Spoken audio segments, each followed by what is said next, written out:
And we are live. Chris Vrakas, what's going on, brother? What's up, Parker? Before we get started, I want to give a couple of quick shouts. Number one, Casey Buchanan. He's texted me. He's come up to me and given me a lot of compliments on the podcast. Thank you very much. Shout out to my first guest and former roommate, Lee Gook, has officially taken his hoe ass back into kickboxing.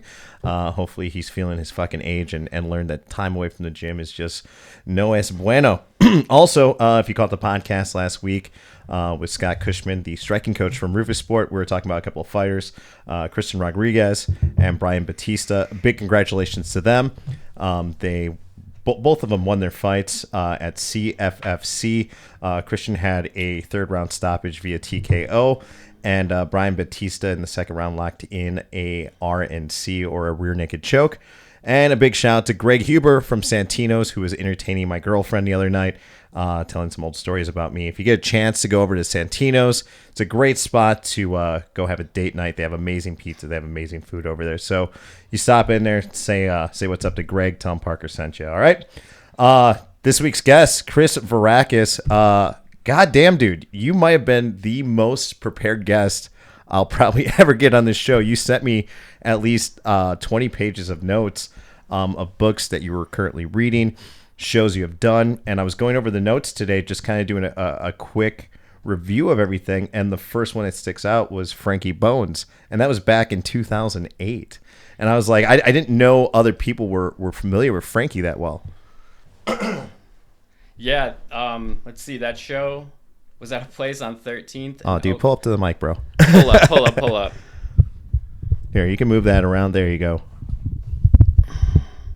First time podcaster here, sitting across from Joe Rogan's biggest competitor. All right. There you go. That's better. Frankie Bones. Yeah. Let's see. That was one of the first shows I did under the guidance of Christopher Grant, if anyone remembers him. Of the Chris fame. Yep. And Outlawed Productions.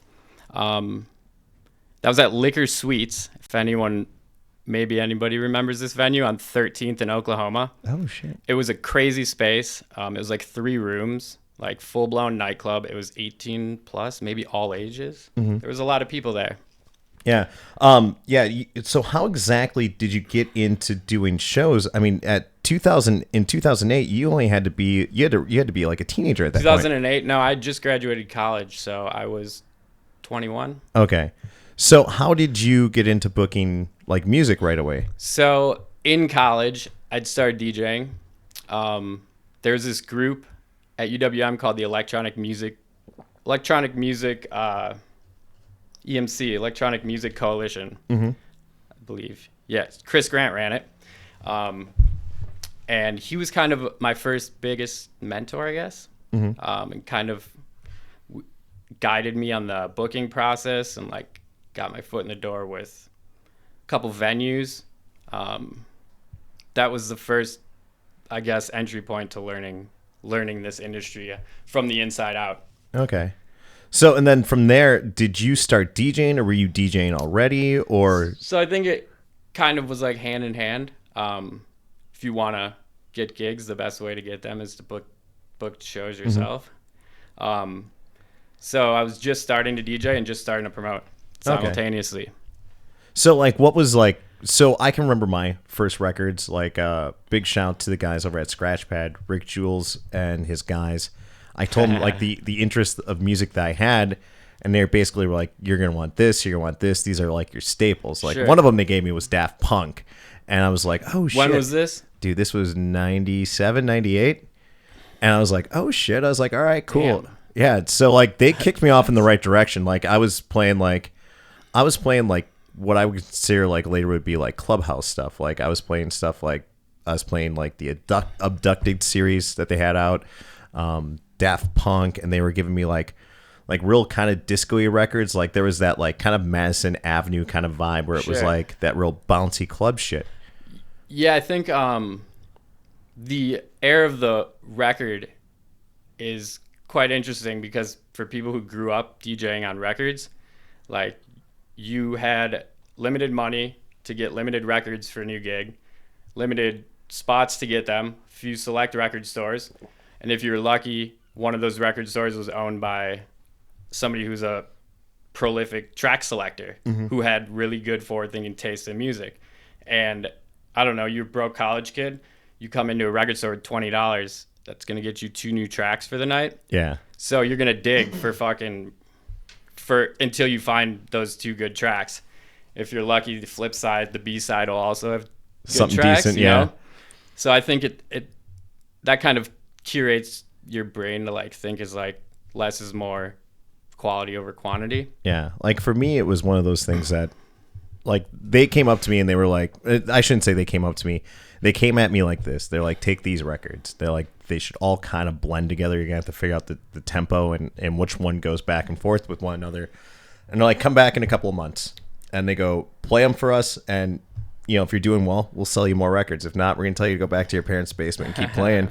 And that's what I did the first 2 times I went there. And they're like, nope, you're not there yet. And I was like, but it's so close. They're like, you're not there yet. Did they have decks set up where you could actually listen Yeah, to so like there? you had the decks that were there. They had the mixer and stuff like that. So if you wanted to play around with the record and see how it blended with another one, you could. Sure. And then they had the one in the center of the store where like there would always be someone kind of like spinning records here and there. And then like they'd put you on and they're like, all right, go ahead. And it's nerve wracking because there's only 2 or 3 people in the fucking room, but you're like, this is my best shit. And you like, don't know the tracks. Maybe you're playing stuff out off the shelf, right? Well, no, it's not necessarily that. Like, so when they sold me my records, they were like, hey, go home, play these, and then come back and show us what you can do with them. Show us what you can do, and Pressure's on. then once you do that, we'll figure out. And there's no YouTube to figure it out. There's no tutorials. Actually, I think I got like a DVD or VHS tutorial, like a beat matching tutorial to try to learn how to beat match. I had a kid down the block from me that kind of had an idea of it, but he was on like he was listening to like acid house and shit like that, and like that was his vibe. Yeah, I think your original question was what kind of music was I into originally. So like I grew up on like the Minnesota Midwest like backpacker hip hop stuff. That's kind of what like got me really interested in DJing, like graph writers, b-boys, DJs type of thing. Atmosphere, the whole Rhymesayers crew and stuff like that. DJ Abilities was a huge influence. He lives in Milwaukee now. Shout out DJ Abilities. Picked up turntables, started buying a lot of hip hop, instrumental stuff. Then started getting interested in electronic dance music, mainly drum and bass. Interesting. Like liquid jump up, melodic, tasteful sort of drum and bass. So I have a pretty big collection of hip hop and drum and bass and jungle stuff, and those 2 genres tend to complement each other well because drum and bass is about on average like double the tempo. Most hip hop ranges more than any other genre, but drum and bass usually is like around double. So you can usually beat match the 2 genres and flip between like double up on the tempo and then flip back, which kind of like creates an interesting dynamic with the dance floor. Well, you can do like the halftime. So like if a record was like 180 beats per minute and another one's 90, so or another one's 100, you could just speed one up and slow it down. There's a pretty big gap of halftime double up sort of situations you can flow through. We might be talking kind of technical for everyone else. So I guess if you're at home and you're not a DJ and you're not able to understand this, so BPM is beats per minute. So the best way to describe like your normal hip hop song, like the first one that always comes to mind for 90 BPM is In the Club, 50 Cent. I don't know why that sticks out. I actually have a drum and bass remix of that track that is absolutely dope. So the way this works is if you take what is a drum and bass track, which is 180 beats per minute, you cut that beat in half. That half is 90. So it's just basic math that you're doing in your head. So a track that is 90 beats per minute the acapella track should match up with the instrumental track, which is 180. No, not even the acapella, like both tracks, the full version of each track. Yeah, either one that you want to do. But you can blend them on top of each other, and it sounds really dope, especially when one breaks and it's all of a sudden. And a lot of music gets produced this way now, like where the breakdown will be a halftime. And I mean, especially on a dance floor, like that creates an interesting dynamic when it all of a sudden breaks into like half the tempo.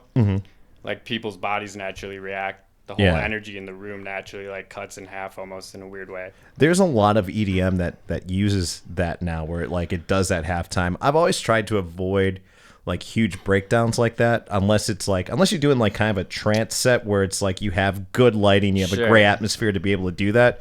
But in a club setting, for me, it's like I always want this. Like I want high energy all the time. The club dynamic is particularly interesting, and I think the most difficult of any situation. Like, it's not that difficult to play a main stage festival crowd where like everyone's there to rage to like the same genre of music. But when you put a bunch of like disparate people from different backgrounds with different tastes of music, with different levels of intoxication at that time, like, and you have to kind of figure out how to get all of these people to not only dance but also return to the bar throughout the night and buy drinks and then come back to the dance floor. So like all of that can kind of be done by navigating your way through BPM ranges and genres and old school and new school, and like there's a perfect balance that can be had if you've. Yeah, it's, you know, we've had that conversation before. I mean, outside of the podcast from back in the day. For those of you who don't know, I used to work for Chris. So I DJ'd at Site. I DJ'd at Oak. In fact, on a regular basis now, I see like on Time Hopper, I'll see like, oh, I was playing at Oak 5 years ago. And those, I mean, honestly, those were some of the best parties I ever played. But where was I going with this? We were saying... Shit, I lost my chain of thought there. You didn't work for me. I would say more or less you worked with you. Yeah. Yeah, I mean, you were a DJ. Yeah. I remember where I was going with this. So those parties were always insane. I remember at one point you had a couple different promoters that were there, and I was just like, you know what? I'm like, we're just gonna have some fucking fun tonight. Like in the middle of the night, I was doing like EDM, I was doing hip hop, I was going back and forth, and then as a what the fuck, I just wanted to see if people would actually go to the bar, if they would stay on the floor. I played Fall Out Boy in the middle of the night. And it worked. Like it got everyone. Yeah, it took the party from like a 10 and shot it up to a 15. I think that's super important. Throwing in the unexpected gem or something that like you don't expect DJs. Anyone can play the top 40 charts all night, like, and most DJs do, and they pull from the same record pools. And they like, I've never used a record pool in my life. I still won't, because you end up sounding like every other DJ. I look for the quality over quantity sort of thing again. Mm-hmm. But yeah, the Fall Out Boy, I could see how that works. So where do you put, like, so when you were DJing back in the day, so what do you do then? So I've always, when I was digging for records, like one of my first sort of introductions to new tracks was always like mixtapes, like Fabric Live. Do you remember those mixtape series? I'm not familiar with Fabric is like a legendary nightclub in London, but they would record some of the biggest DJ names in the world, and then they would put out the mix on CD. You could buy them at like exclusive companies, like sometimes Best Buy even sold them. Oh, so for me, I always did Ministry of Sound. Like that was like, sure, that's another good example. Yeah. And then I don't know, there's maybe one or two like incredibly awesome tunes in a mixtape by your favorite artist. I would go and fucking find those tracks, even if I had to order them on wax from London or something. And what was the store? Niche Records, I think, in downtown Milwaukee. Justin Screendoor, he had an incredible ear for music across all genres. He always seemed to have like the track I was looking for from one of these mixtapes. But I kind of do the same thing now. Like I listen to mixtapes by DJs who I think are like forward-thinking track selectors and borrow their ideas more or less, and then put my own spin on them, and then try to find those tracks wherever I find them. But there's some unique ways you can get tunes, whether buying them on Beatport or using like Google dorking methods to find them on free servers on Google, basically. Yeah. Like ZippyShare is like a free file sharing service. If you type like site:zippyshare.com and like pretty much any track, you'll get a download link for it almost immediately. Oh, nice. I actually might steal that. The site : piece, there's no space after that, but that search piece is a Google dork that basically says only scan for this for results from ZippyShare, basically. So you're searching within ZippyShare to find a certain track then, or are you doing a wide Google search? You go to Google, yeah, but you tell Google only look for results indexed within the ZippyShare okay, domain. I see what you're saying now. And, okay. You could do it with like site : Reddit. I do that one a lot too. Like looking for like reviews and real world like feedback on an item I want to buy or something. If you often search like for that item, you'll get a bunch of like review sites that are probably getting paid by those companies to write glorious reviews about the product or whatever.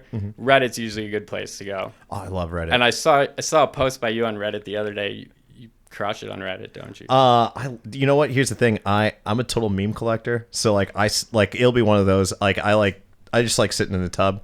I'll go through Reddit and I just like I scan for memes. Sitting in the bathtub? Just sitting That's in the bathtub, awesome, just fucking scanning for memes all day, dude. Do you have a giant folder of memes? Dude, you know what? Here's the thing. If you follow me on Instagram, like there's at least 10 of them that I post a day of like dumb shit that I find. There was one today where I saw it was like, oh, what the hell was it? I might actually have to pull this up now. It was O'Brien from Star Trek Enterprise. Actually, you know what? I think I can actually put this up on the screen. Oh, dude, this is hilarious. You're going to love this shit. Here, I'll pull this up. I'll screen it over here. I'm hoping I just don't get flagged for because there's music on some of this.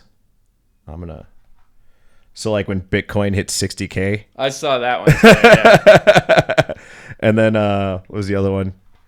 These are all just like anyone.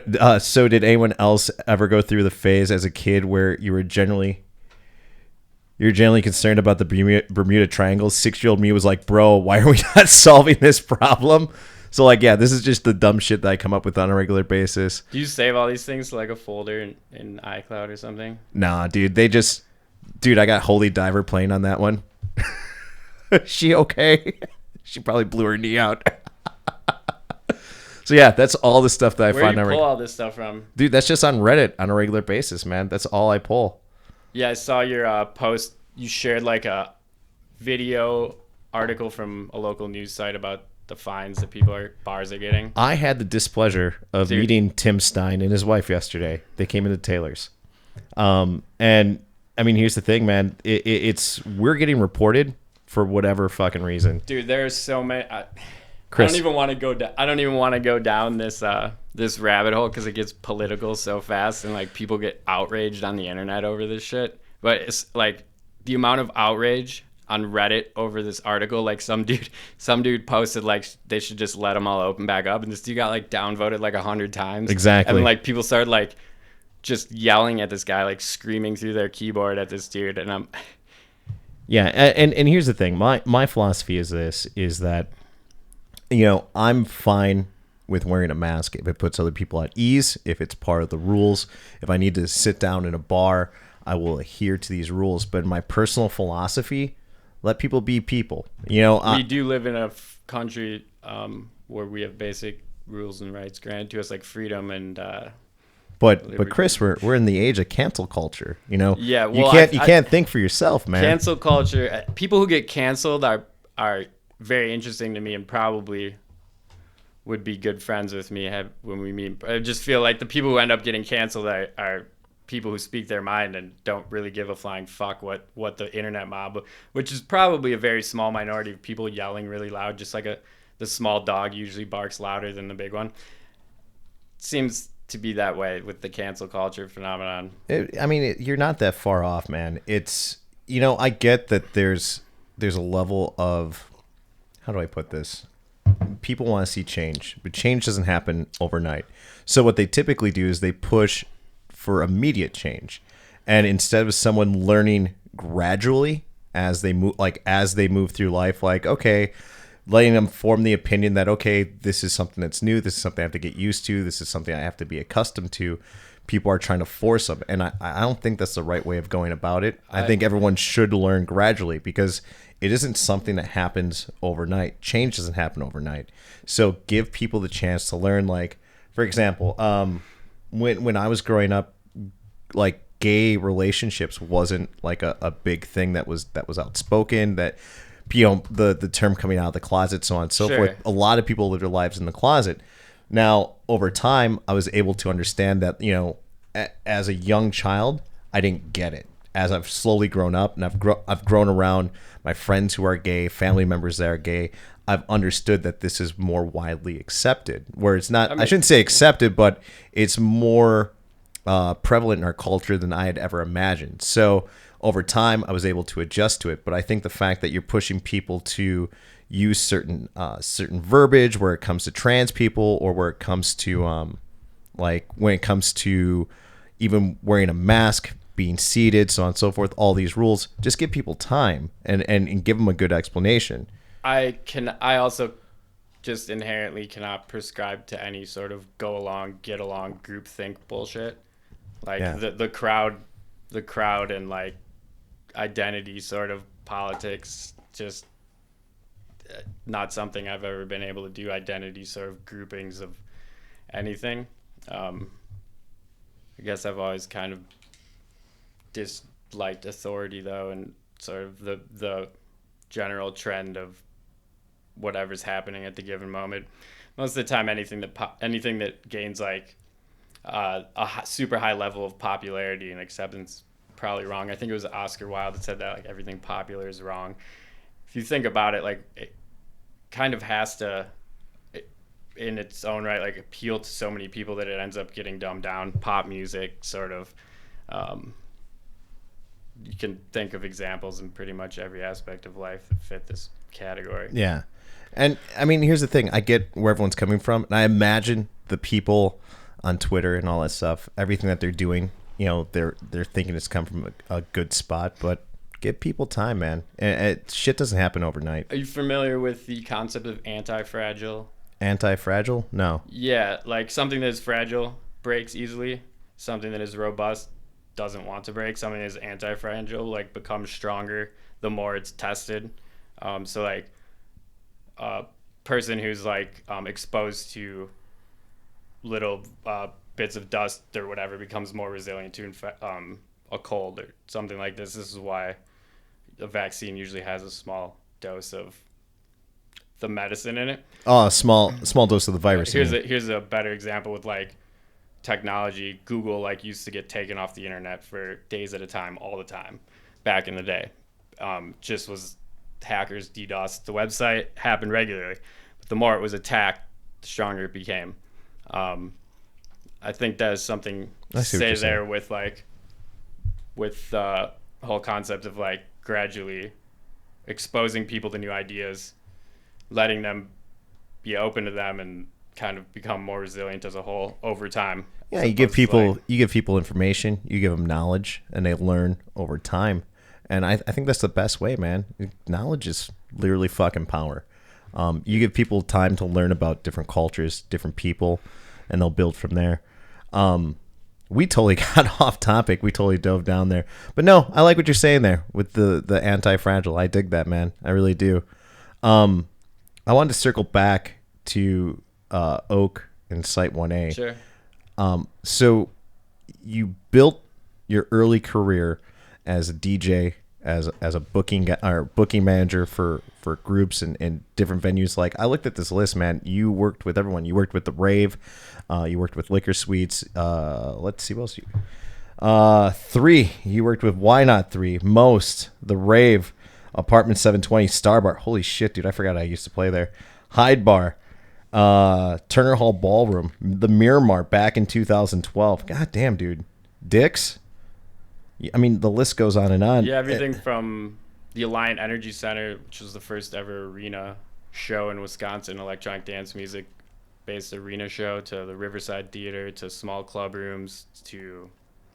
I think that's important in the promoter and event side of the situation, because you have to develop early relationships with artists and then build them up through the market, which is kind of why like the Riverside Theater group has such a awesome dynamic and is largely considered one of the greatest event promoters and venue spaces in the whole country by a lot of big promoters with Live Nation and such.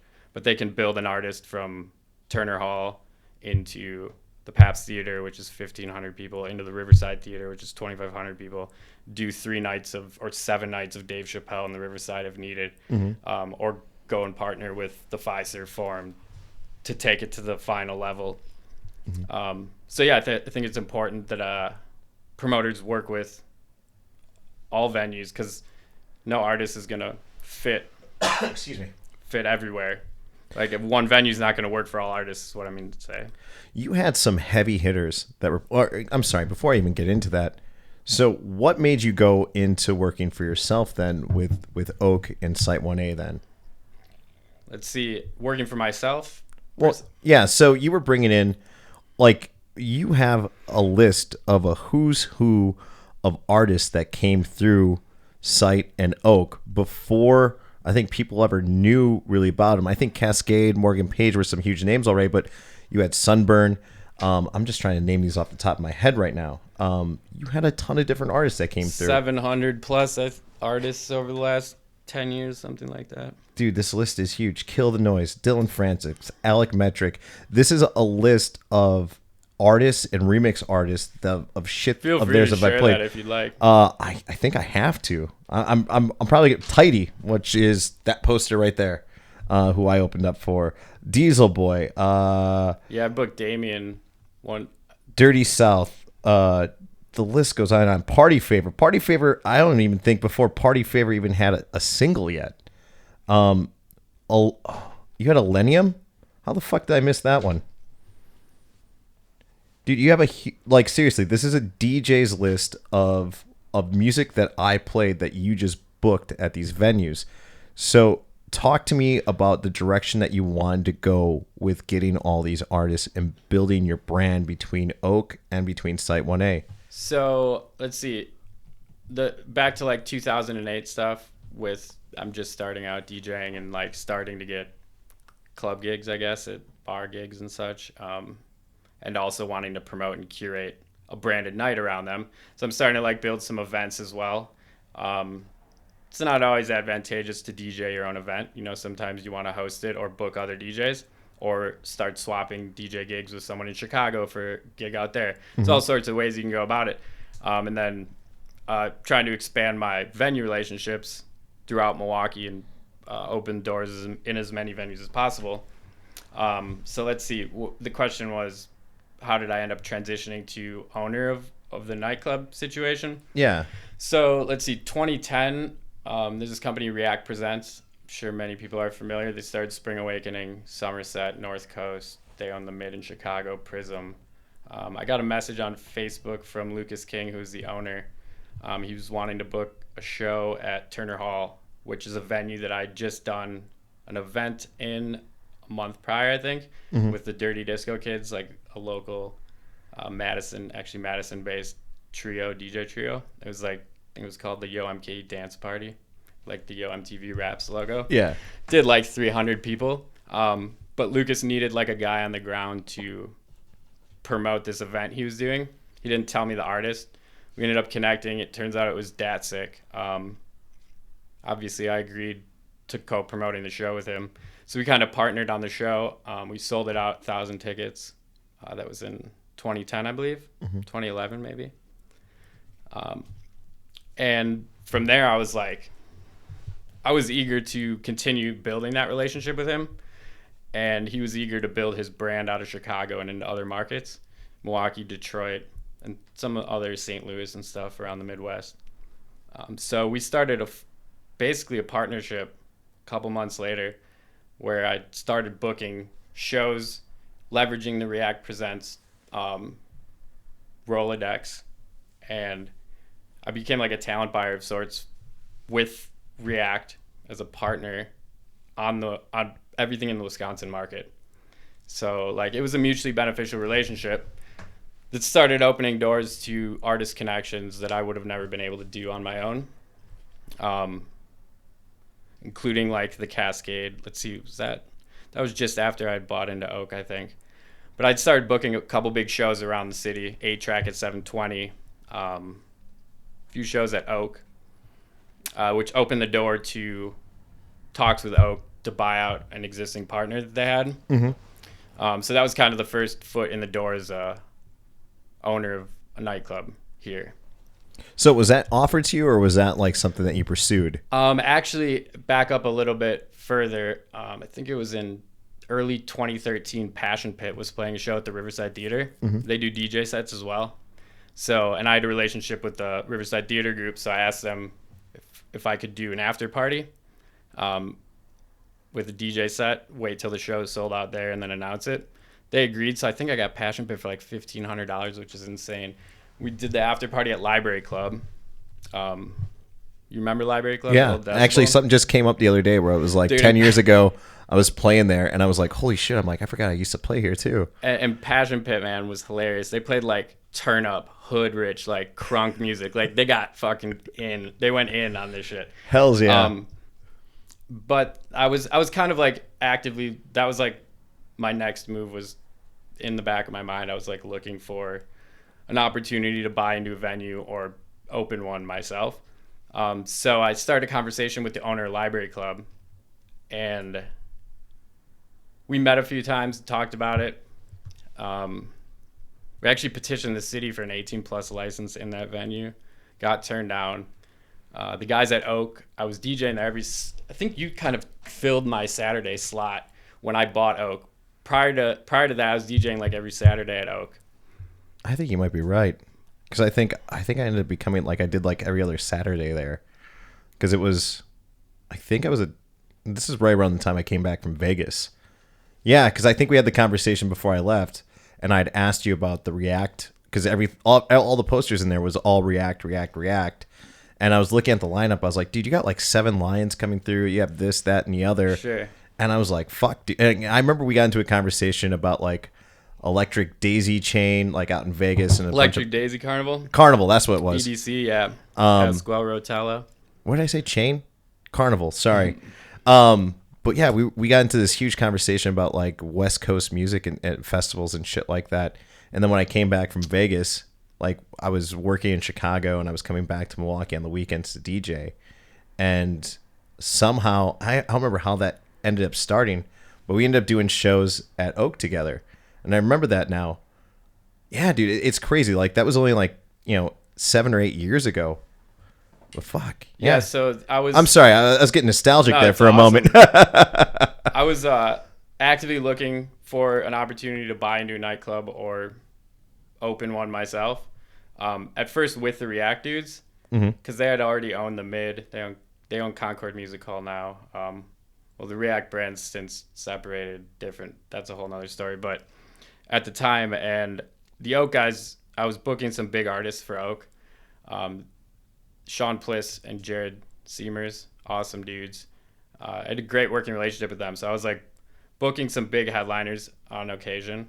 I think Morgan Page was the first big one that I booked there. And it absolutely crushed. It was like a Thursday night that they weren't open otherwise. So it was like, and it was like a record bar ring, like tickets. The show made money at the door, which is a rare situation with a big DJ like that, in a small room like Oak. So these guys knew that I had some things to offer as an owner, and they had a partner that kind of wanted out. Then they heard about me like exploring this option with React at Library Club, and they kind of jumped on the opportunity to open that discussion, which led to me buying out. Vic was his name. That's an amazing space that you guys had there, because it's 350, 400 people. 250 actually. Actually, 170 was the legal cap at Oak. And we got some tickets, like in the ballpark of like $80,000 of combined tickets. And like I fought those tickets, got every single one of them dropped. And wait, time out. What were they trying to hit you with? Capacity violation. And after you exceed your capacity your limitation, you get like X fine per person over that.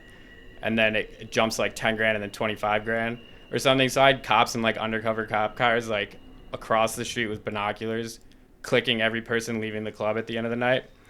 They got me like, I don't know, around 250 people on the third time. And it ended up being like combined like $70,000 $80,000 in tickets. Jesus. Which we took to court and argued that we should have our capacity upped to 250.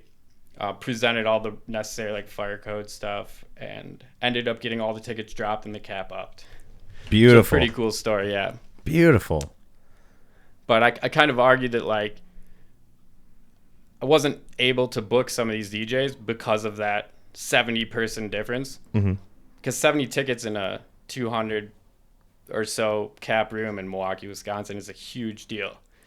That could be the difference in, I don't know, a Cascade coming to Milwaukee or just skipping Milwaukee Yeah. and going somewhere else. So I kind of argued that angle as well with the city, that like the room is plenty big for 250, plenty big for 350 probably. Yeah, it's comfortable. Especially this is an interesting conversation too in the nightlife world, because they treat these capacity limitations as like hard limitations as they would in like the Riverside Theater.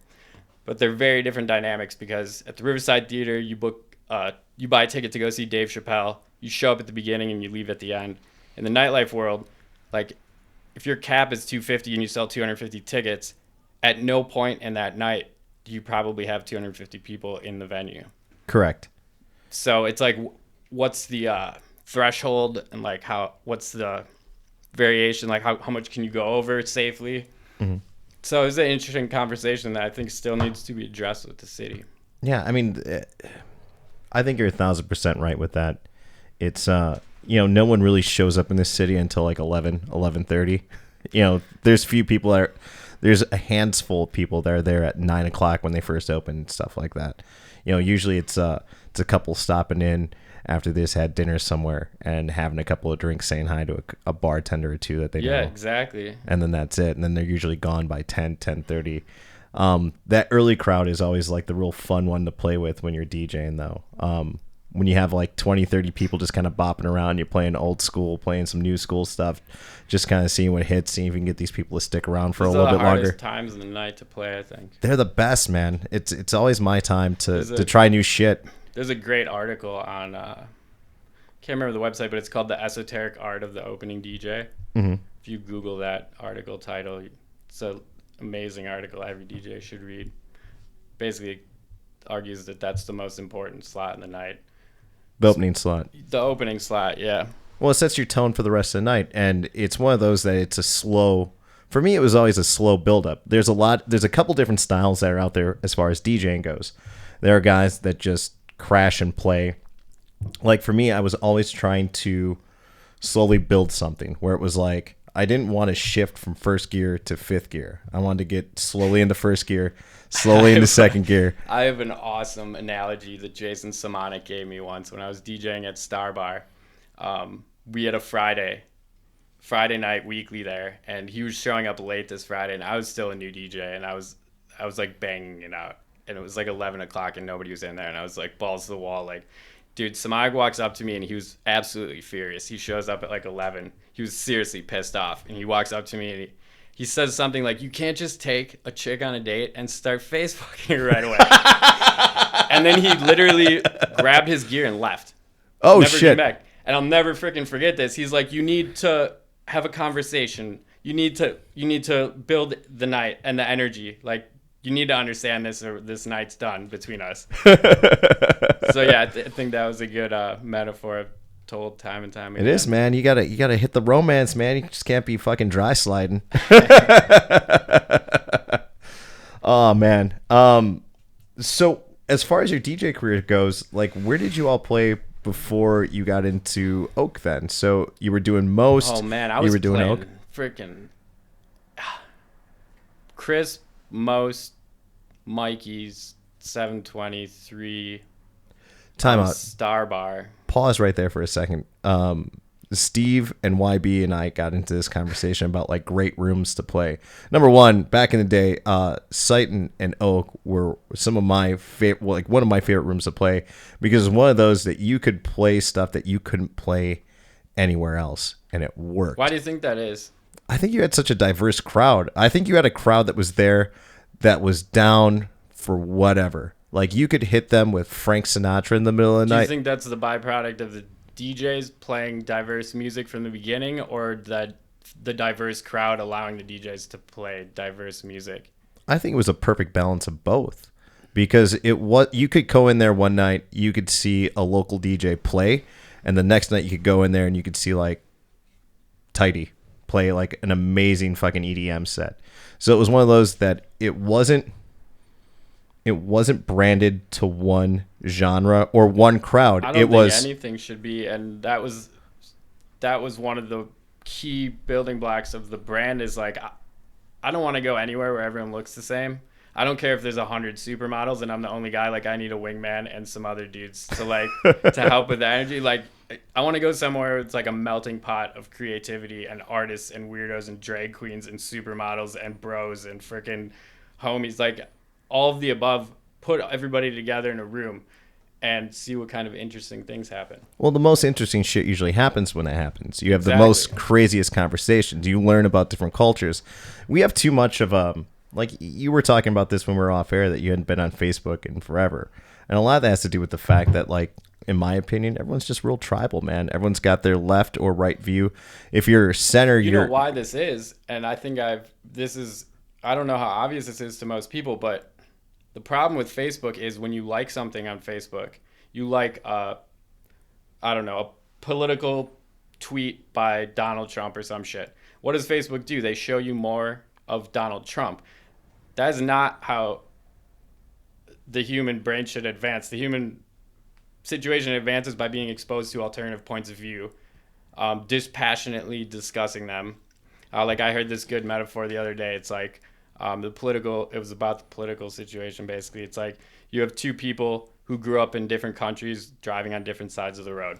And the idea was that you should, they now live in the same country and everyone should be able to drive on the same side of the road that they grew up in.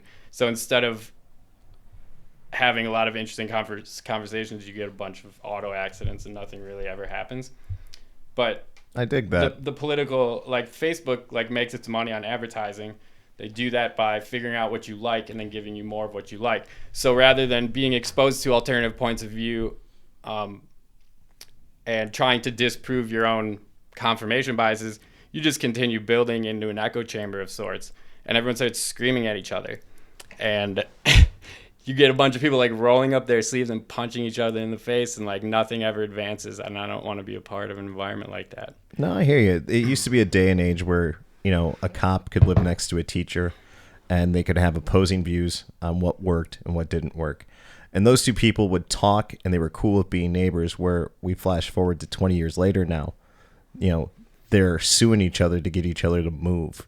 And that's not the way you can go about life. Yeah. I 1,000% agree with you that the best way to solidify your view of the world is to have other people try to prove it wrong. And have other people chip away at it. Exactly. Yeah. The first thing, and I often ask customers. This is when I first started like thinking about this. When I opened site, I started asking customers that I didn't know, like, what do you hate about this place? Like, I already think I know what we're doing right here. Like, I need to know what I'm doing wrong, what I'm missing. That's how you should think about like almost anything. Like, the second you start believing something to be true, like, this is how science advances. You need to look for disconfirmation in your idea. If you fail to knock it down, you can build it back. You can add to it. If you can knock it down, it's proven there's holes in the argument. And you need to analyze that and figure out why and go back and iterate and expand on it. People are locked in like echo chambers of confirmation bias though and they don't even realize that this is happening on Facebook because that's how their algorithms work. Same with Google. Yeah, I mean, I try to keep it off as best as possible. The stuff that I do these days is I just talk about this podcast and any other shit that I have going on. But other than that, like, I try not to look at that shit just because it's a double-edged sword. Almost like you almost need it for publicity, but don't want it for privacy. And like, where's the balance? Where do you draw the line? And Facebook makes that line very difficult to find by constantly blurring it and giving you more things to, I don't know, stimulate your. Yeah, no, I pick up exactly what you're saying there. It's tough, man. It really is. You know, you want the promotion of the stuff that you're doing. Oh, go ahead. You can drink while you're on air. I don't give a shit, dude. I was like, I kept seeing you reach for it. I was like, dude, you can drink. It's all good, man. But no, I see where your point of view is. I think one of my most peaceful times was during the lockdown was when I had always said if I wasn't a DJ anymore, I would delete Facebook. And I deleted Facebook I deleted it from my phone, deactivated it for 3 months. And I had people texting me and they're like, Parker, did you block me on Facebook? I'm like, nah, man, I just deleted that shit. I didn't want But anything then to do with it. you just deactivated it. Yeah, I just deactivated See, it for I a couple haven't of gone months. on Facebook. I may have gone on Facebook a handful of times in the past year. Right when I sold site, I was like, I primarily only used Facebook as a means to like build the dance music and music scene and nightlife scene here. Like when I sold site and stepped away from that, I didn't really find Facebook very useful to my life anymore. So I just stopped logging in. I deleted the app. I don't have the app on my phone. In fact, I logged into Facebook on my computer the other day, and it was an absolute nightmare. Like in a browser. Oh, I don't know if that's because I use Firefox and like have it all hardened for security and privacy and shit. But dude, it would not load. Like everything was impossible to do. I just closed it. yeah. I run so on the production computer right behind us, I have a Firefox, and then I run a VPN on it as well. Sure. What VPN? That I want to. It's not Express. It's Nord. That's Nord. the one. I've used Nord. Good company. I dig them. Although nobody really knows they're always like shadowy companies. Nobody really knows who the owners are. Some people have suspected that like the CIA might own a bunch of these VPN companies and stuff. I think Nord's a reputable brand though.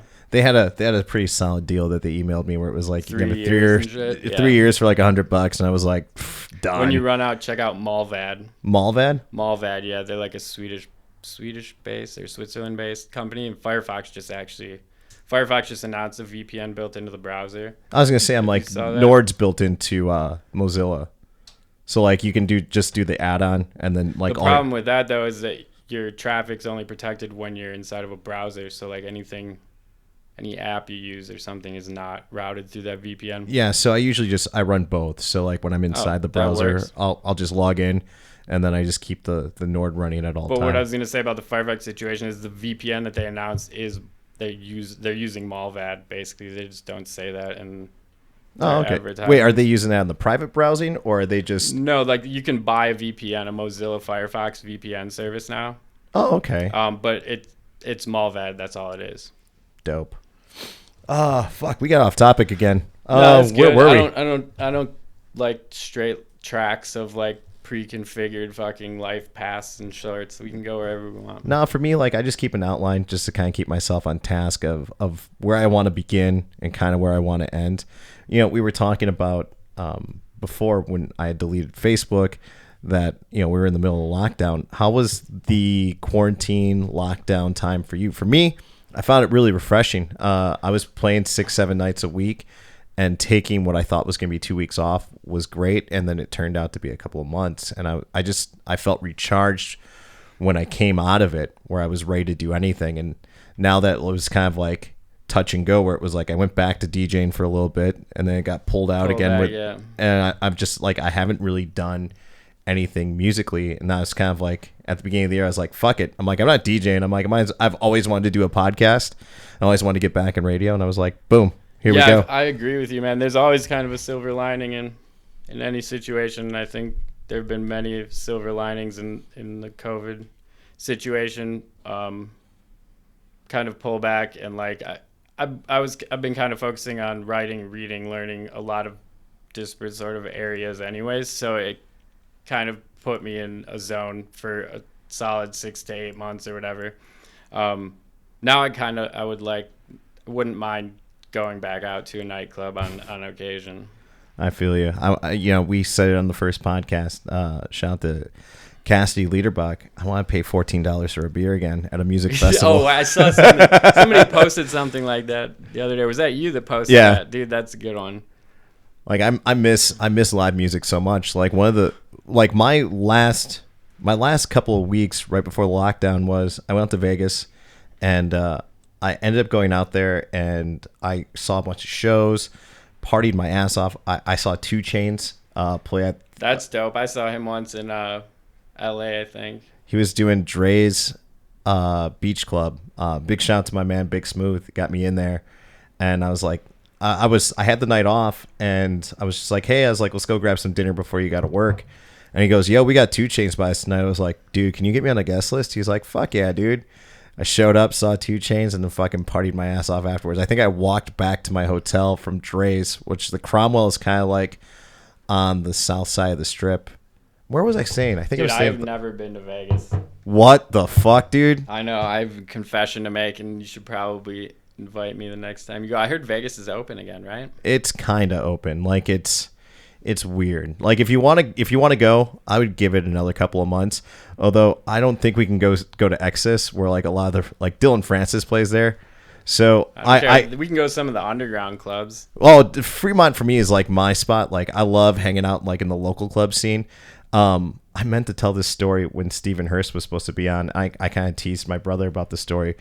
Did I tell you about how I got a lifetime ban from the Win? No, but that's awesome. You got like canceled at the Win. I got canceled at the Win. So Stephen Hurst was performing with Kid from Kid and Play. Okay. And they were doing a comedy show together down in the Fremont area. I forgot what the name of the hotel was, but they were doing a comedy show, and I saw that Stephen was going to be. He was in Vegas at the exact same time I was, right around this time last year. So I was like, all right, man. I was like, let's link up. He's like, oh, Parker, come to the show. He's an English dude. Come to the show, and we hang out. And he was like, let's go party afterwards. Like me and this guy, he's a Manchester United fan. He's a boxing fan. So like him and I hit it off like fucking Kool-Aid and sugar, man. Like we hang out, we start talking boxing, we start talking soccer, and we have mushrooms. And I was like, dude, let's take these mushrooms and let's go fucking roam. No, let's go roam around Fremont. So it was still pretty early. Awesome. So we're staring at the lights, we're drinking beers, we're hanging out, we're having a great time. And he's like, Parker, he's like, I gotta get going. He's like, my girlfriend's a lawyer. He's like, I gotta be up early for these shows, blah, blah, blah. I was like, all right, man. So I just kind of take a look at my phone to see what was going on. And I was like, fuck it. I was like, Dylan Francis is playing at Exis right now. I was like, if I hop a Uber, I can get there and I can catch like 90 minutes of his show. I was like, cool, fuck it. So I take off and I get to Excess, or I get to the Win, and I forget that I have these mushrooms on me still. No, dude. So, and they're not like mushrooms. They're crushed up into capsules. So like I just have them in a little aspirin bottle, and so I get to the door and they're like, we gotta search you. And I was like, what do you guys search me for? I'm like, where the fuck am I gonna keep a weapon? And they're like, no, we gotta see what you have on you. And I was like, all right, cool, whatever. So I'm emptying my pockets out, and I forget that I had the aspirin bottle on me. And they're like, what's this? And it's just the little tiny travel one. I was like, my supplements? Because it kind of looked like a multivitamin. Sure. And he's like, no, what is this really? And I was like, they're multivitamins. He goes, well, then take some. And I was like, I was already tripping my balls off, and I was like, Dude, they probably resold those. No, they tossed him out in front of me, and they threatened to go grab the cops that were sitting on the street to go have me arrested. Really? Yeah. And they're like, just so you know, you are banned. They're like, you are never allowed to come back. Although now with COVID, I think if I write them a letter and email and be like, I got banned right before this. Did you give them an ID? How would they remember? They pull. So they give you you have to give them your ID when you pull up. It was like a $75 cover charge. So I gave them my credit card, I gave them my ID, and they started searching me. And they're like, what is this actually? I was like, well, I'll level with you. They're mushrooms. I was like, I ate a few, but I'm like, hey, I'm still drinking. So let's party. Let's catch some Dylan Francis. And they're like, okay, we're just going to check with our security guy really quick. And I thought for sure, I was like, oh, this dude's cool. Like he's just going to toss my shrooms or he's just going to keep them, whatever. No, they told me I was banned for life. And they threatened to call the cops. That's fine. There's plenty of other clubs. And they're like, you're ejected from the property. Is the Win that cool? Those like mega clubs in Vegas don't seem that interesting to me. I mean, here's the thing. The cool part about them is that you can go on any given night. You can see like Calvin Harris. You can see Cascade. You can see Crank It. You can see whoever on any given night. But it's such it's a fast food version of what you did. It's the everything popular is wrong in a way, sort of. No. I want you to understand what I just said there. It's a fast food version of what you did at Oak and Site. Oh, wow. Interesting.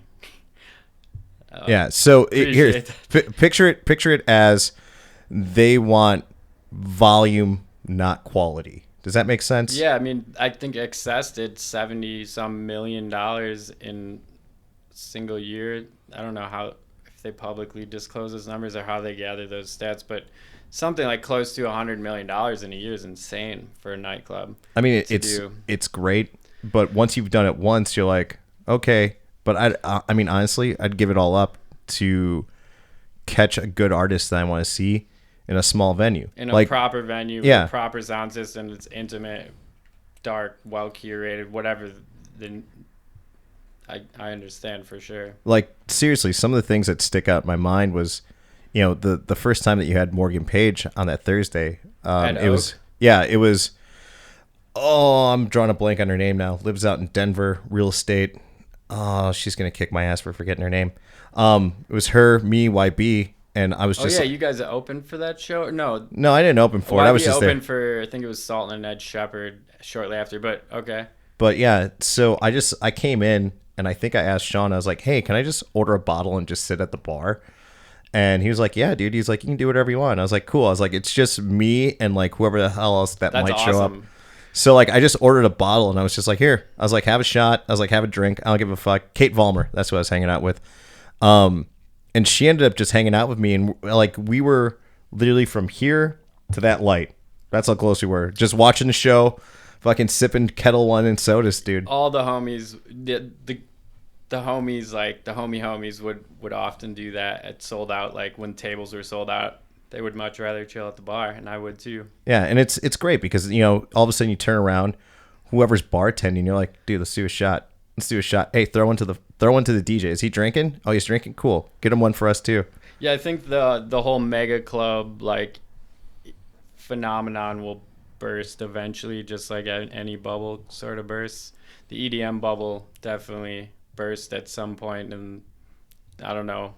Well, it was insanely overhyped. Like the 2011, like when Skrillex dropped Scary Monsters and Sprite Spirits. Jesus, I'm been a minute. Holy yeah. minute. Like there was definitely a bubble brewing, and nightclubs took advantage of that situation.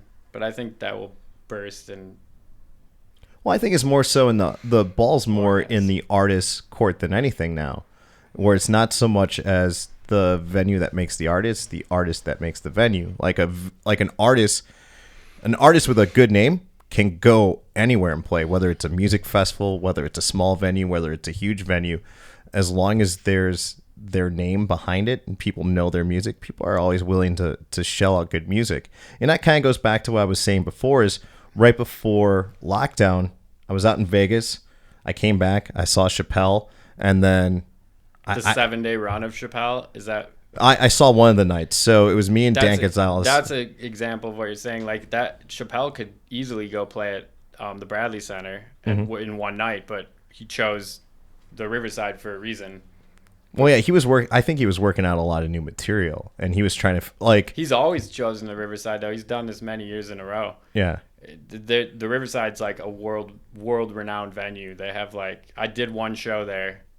It's the green room. Like everything is absolutely insane. I love that little side door too, where you can literally just walk out the side and you're on the sidewalk and you can just hop in a car. In the back? No, when you walk off the wait, am I thinking of the Paps? No, maybe. I'm thinking of the Paps, where you can literally walk off the stage. I got go onto the street. I got handcuffed there once after an Atmosphere show. What the fuck? I was drunk and kicked over a garbage can for whatever reason. Wait, the cops kicked you over a garbage can? No, there was a cop there, and she's like, "Pick it up," and I was like, "No." And oh, you kicked over the garbage can? Okay. Yeah. I got put in handcuffs, and then my dad was with me at that show, and my best friend and a couple other homies. My dad walks out. He's like, "What the fuck, Chris?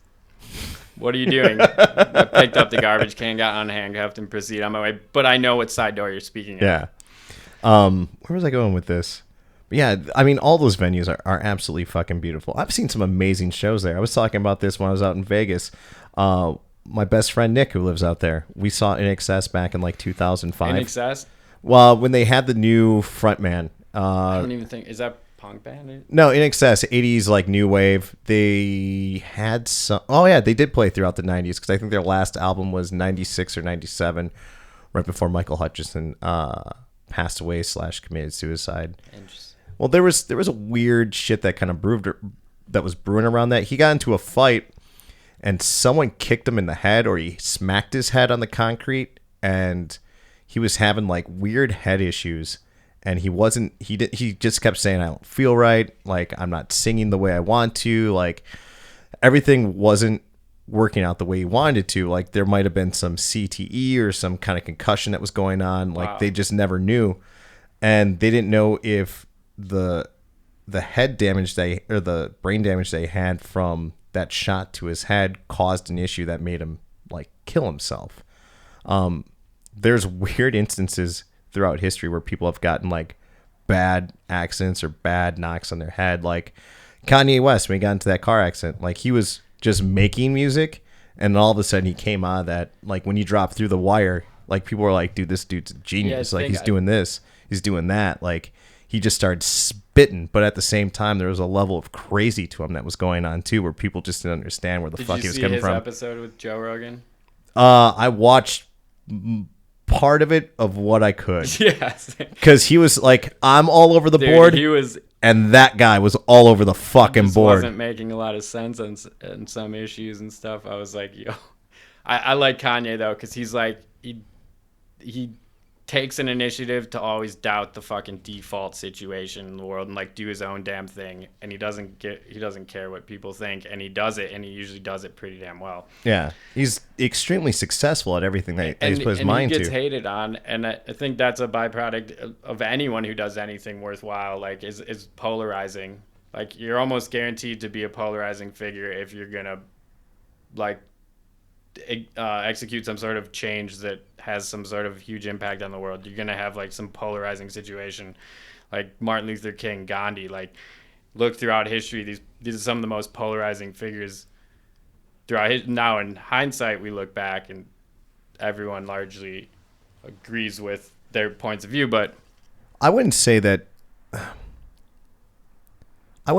he pushed change. I would say that he pushed the bar to a new level where I don't think people could top it, and I think people just bit his style so hard. Dude, like I hear his style all the time. I hear it constantly in hip hop. When 808s and Heartbreaks came out, and he did like that album in like partial auto tune, yeah, and that reverb. Oh, he did it at the Grammys, didn't he? Like, yeah, and then like everyone you heard after that, Future, Migos, the list goes on and on. Lil Wayne was still bites that. How is that not an example of executing change, like a ripple effect of change? Like I see people with Yeezys on everywhere I go now. Yeah, and that's the thing. But he's trying to dress like him, trying to be like him, but people want to talk shit about him, and it's weird. It is weird. I don't understand it. Like you're rocking his shit, but you're like talking out the side of your mouth. Yeah, about I had a him. dude once ask me, like, I was wearing a pair of Yeezys, and he came like, "Do you even like Kanye?" And I was like, "I love Kanye. Like, I respect his creativity and what he's done." Well, of course I do. I have his shoes out, but apparently that's not so obvious. You're right. Yeah, and my point of view is that I don't see it as change. I saw people conforming to what he was doing. Interesting. Okay. I like your point of view there. At least it's not positive.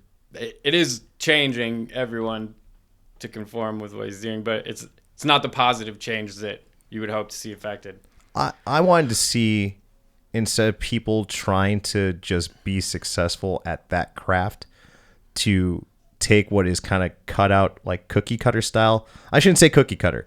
Kanye has a style, and people bit the fuck out of it because of the fact they were like, oh, that's success. And what the idea was for me is that he thought outside of the box, and that he was amazing and ahead of his time when it came to his music production and what he was saying. And I think people negate that fact. Like a lot of people is just like, I hear a lot of rap now, and it's the same thing, and it's just a repeat. Almost everything is like people copy. It's the easiest way, sort of mental model that humans have, is to like reflect back on what's worked before and emulate it. You see it with apps all the time. People are trying to create the next Facebook, the next Google. Like, no, if Facebook and Google already exist, you should not be trying to copy them. You need to think about what's next. And these are inherently difficult things to wrap your brain around because they don't exist yet. And there's a challenge to it. I don't think people want to be challenged. They just want to take the easy route, where you can take a look at almost technology lineage. Where did Facebook come from? Well, it's a hybrid of LiveJournal. and MySpace and Friendster. Yeah. Or maybe, yeah. So that's where that came from. So you keep looking at different models. Yeah, they sample what is going on in the current times, but they evolve and they become their own fucking thing. Here's another big problem with that is like people are not good at thinking from first principles. Have you ever heard this before? First principle thinking? No. It's Elon Musk is a huge advocate of this. I read his autobiography recently, and it's a recurring theme throughout. But it's to like people will often be like, "All right, I have a great idea, but somebody's probably already thought of that or is working on that, right?" No, you need to like break every idea you have down to the fundamental first principle underlying, like get rid of all your assumptions about what you think this idea might be about, and break them down into like the scientific first principle situation, and then build back up from there, if that makes sense. Would you have an example of like what you would mean as far as like building it up from the ground up? Yeah, I'm trying to think of a good example. Does he list any examples in his book, like whether it was through Tesla or oh my through God. SpaceX? Like the size of the LED screen in the Tesla was a huge problem, but he was like, it did not defy any laws of physics to put this unorthodox sort of screen size as the dashboard in the Tesla, but nobody made this screen. And like he was relentless to like find somebody who would make it. Mm-hmm. But like let me find a good example for you. Okay. Now I will say this: the screen in the Tesla. If you haven't been in a Tesla yet, like that screen is ginormous. Although I would say that it's very helpful when you're trying to get around. You can type stuff into that map. Teslas are crazy. That's a whole nother situation. Yeah, have you driven a Tesla? No, Jeff Davison has one, and the fact that thing can auto fucking drive just fucking blows my goddamn mind. Oh yeah, it will be. They will be driving themselves within due time, probably faster than most people think too. With those, it's crazy. Like they've done the behind the scenes on how that operates, and it's amazing on what it can pick up on what is stationary. Like it knows what a stop sign is. It knows what a parking hydrant or a fire hydrant is. It knows where the curb is, and it can understand exactly where lanes are, and that what is a turn only lane and what is just a normal lane. And it's they fucking have crazy. So many they can cameras on these cars, but the thing about this is like the more data that they accumulate, the more these neural networks of artificial intelligence sort of are able to build better AI algorithms and stuff to navigate these situations. But this process is not linear, and linear meaning 1 + 1 + 1 or whatever. It's exponential, meaning 1, 2, 4 doubles, right? As more people, one more person buys a Tesla, the amount of data that they accumulate combined with the stuff that they already have, the situation for Tesla and the improvement is exponential increase. Like double a penny once a day, you'll have $1 million in under a month, which most people like don't really. It's hard for the human mind to conceptualize that. So yeah, like I think the self-driving, completely autonomous Tesla will happen way sooner than most people imagine. Oh yeah, technology. Dude, technology is moving so fast now that I don't even think a lot of us can really keep up. Ray Kurzweil. That's who it was. Ray Kurzweil. Singularity is near. Yeah. Nice. I didn't know you read him. He talks about how technology speed will double like every 12 months, but as you go Moore's on, law. but as you go on, it gets shorter and shorter. Like at one point, it was every 48 months, and then it became every 36 months. Then it became every 12 months. Where it's to the point where technology is moving so fast now that we as people that are building it can't keep up. Have a hard time conceptualizing too. I think he says it's not just that the rate of change is accelerating; it's that the rate is also accelerating. Yeah. So like Moore's law is, Moore's law is the idea or the phenomenon that computer processing power doubles every 18 months and the size of the computer cuts in half. Yeah. So like a 5 megabyte hard drive in the 1950s cost like, I think it was $100,000 or something. No, it was more than that.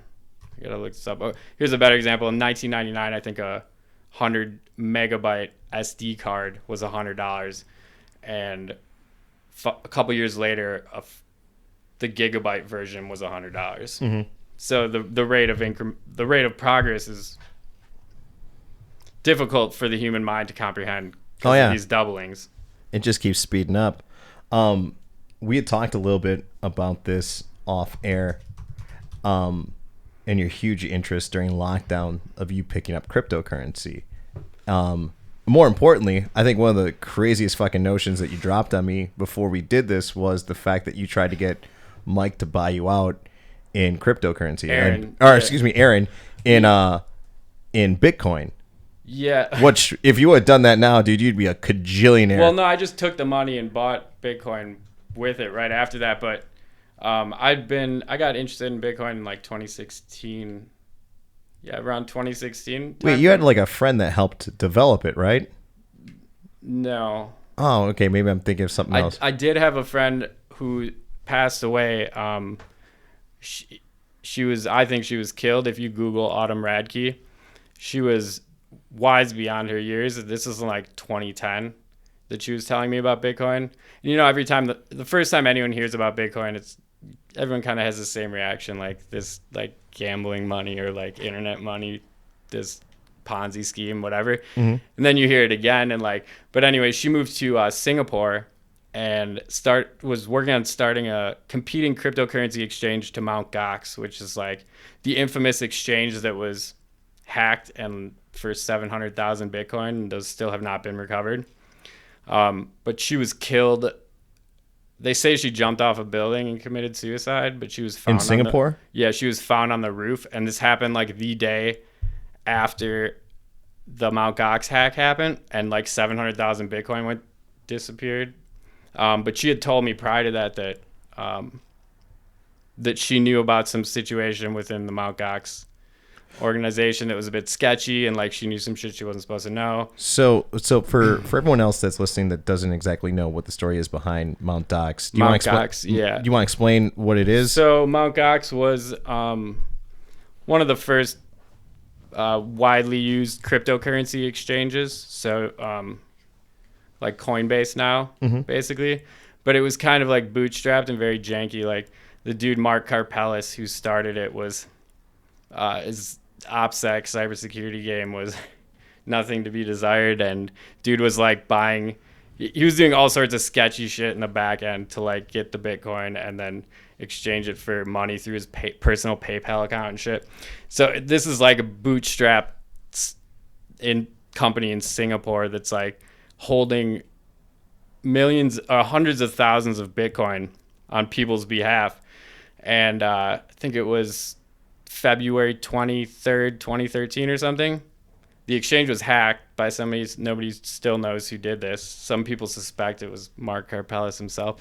Nobody really knows. It's never been proved, but those Bitcoin have disappeared and they've never been recovered. Well, they should still technically be sitting in a ledger that's visible to everybody. Correct? Correct. Bitcoin never leaves the blockchain. Correct. So everyone can see them. I do not know if they've moved wallets since then. It'd be interesting to look into, though. I would imagine that what these guys did was just exfiltrate the Bitcoin and then start like if you robbed a bank for $100, the first thing you would do was go to a gas station and get a bunch of 20s and then put it in other singles. Like they probably just moved it into a myriad number of wallets, and after a few hops, it's virtually untraceable. To a point, with the way I want to say it was Coinbase that actually came up with the analytics to be able to backtrace all of the Bitcoin now. So, example, if you were doing something not advisable on a different part of the web, they can start backtracing all of that Bitcoin to see what the history of that chain is. Well, anyone can do this on the blockchain ledger, but they've been developing some very high level. Some people suspect they're working with the NSA or CIA or any number of three-letter agencies throughout the world to do Oh, this. Coinbase had flat out said that they had bought or they had sold the algorithm program to Yeah, you're right. the They FBI did. and the CIA, and that the next step was they were going to try and sell it to the IRS, so that the IRS could literally get their cut of, Sure. like, for example, you and I have stuff that's sitting in crypto. If the IRS wants to make that taxable, they can turn around and take a look at your ledger and go, "Oh, you have X amount of dollars that you've made on that. Cool. Well, they Where's can't our do cut? that until you Expose your." until you exchange it for US dollars again. Once you take profits on the Bitcoin, then it's taxable. But if you have it sitting in a wallet and it's accumulating profit, it's not taxable till then. But you're right, like these everything is publicly viewable on the blockchain, on the internet for anyone. Like these algorithms and stuff will get more advanced, but so will the Bitcoin protocol.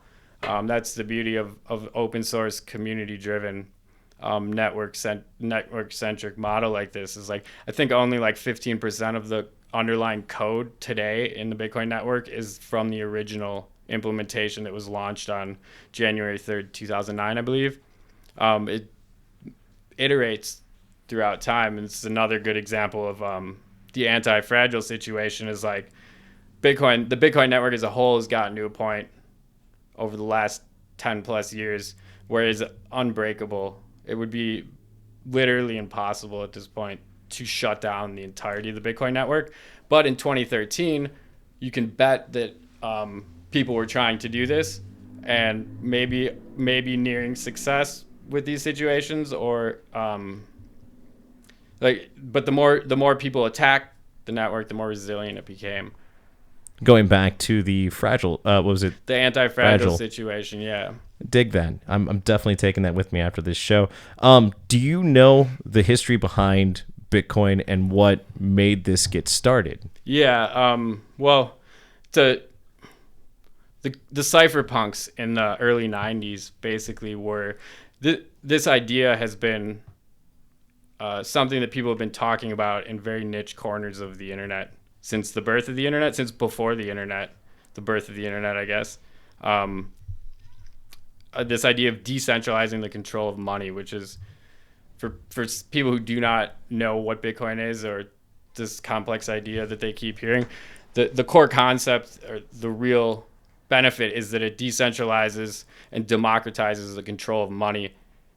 Nobody owns the Bitcoin network. Nobody controls it. Everybody has access to it. So like the internet democratized information by decentralizing the control of information. Prior to the internet, if you wanted to publish your thoughts online, you would need to get a job as a journalist with the New York Times or whatever, and then have them approve your article. And then there was a whole hierarchical bureaucracy of hoops you had to jump through. Then the internet made it possible for anyone with the click of a button to publish their thoughts in a tweet. Bitcoin's doing this with money.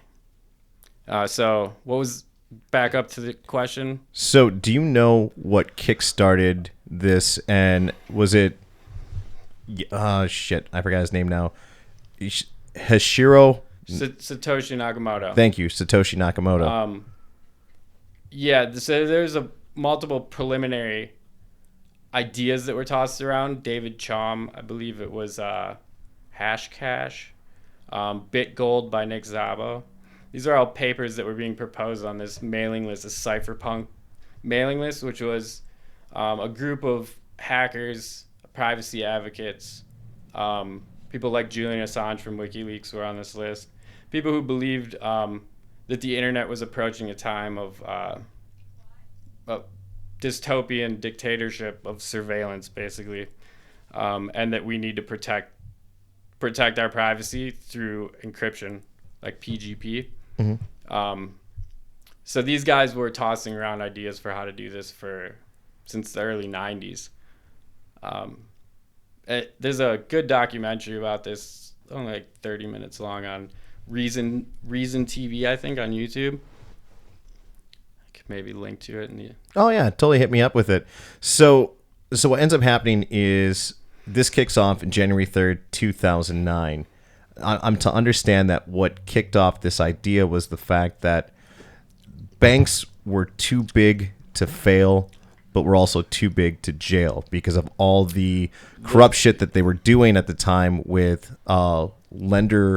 with mortgage lending. What they were doing is they were betting against the people rent-seeking behavior. And yeah. stuff like So what they were doing is they were literally collapsing part of our economy here in the U.S. and was it Satoshi Nakamoto?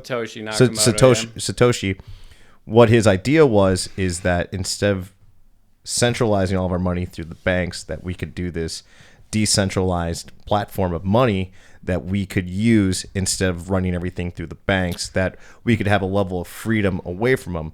What I was kind of leading into was, do you kind of see that over a period of time that maybe a fiat currency would kind of slowly, I wouldn't say lose its value, but lose its value in our society. Absolutely. And move towards more of a crypto, I shouldn't say utopia, but a crypto society where our value of money, I wouldn't say it fluctuates because of the fact, for me, I kind of think of it with the way the amount of money I've been making in cryptocurrency lately is not necessarily because of the fact that its value is going up, but I'm curious Let's start with that point. Okay. I think there's an important point to make there because a lot of people look at Bitcoin as like a stock or like something that they're buying and selling and making money on. Bitcoin is a currency. It does not have a price. It has an exchange rate, right? Like a commodity has a price. A banana has a price. Bitcoin has an exchange rate. It is money just like the US dollar, the yen, or the euro. The reason why its value is going up, well, one, it's a new technology, and there's kind of a network effect of new users onboarding. But how does Bitcoin, how does the price of Bitcoin at any given time happen? This is a question that comes up a lot. So like you refresh your phone every second as a new price. Where's this price coming from? It's the same sort of system that determines the price of the US dollar.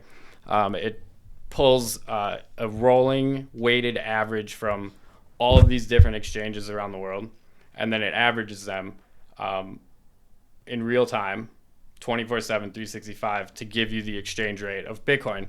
But and when I say rolling weighted average, that means like if a user buys 1 Bitcoin on Coinbase, someone else buys 100 Bitcoin on Bittrex or Binance or whatever, the Binance transaction is 100 times, weighted 100 times more than the Coinbase transaction, if that makes sense. Mm-hmm. So this is how like the real-time price of Bitcoin, or the exchange rate, I should say, is determined.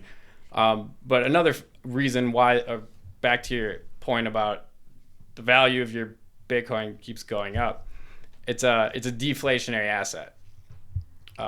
What exactly does that mean? So that means that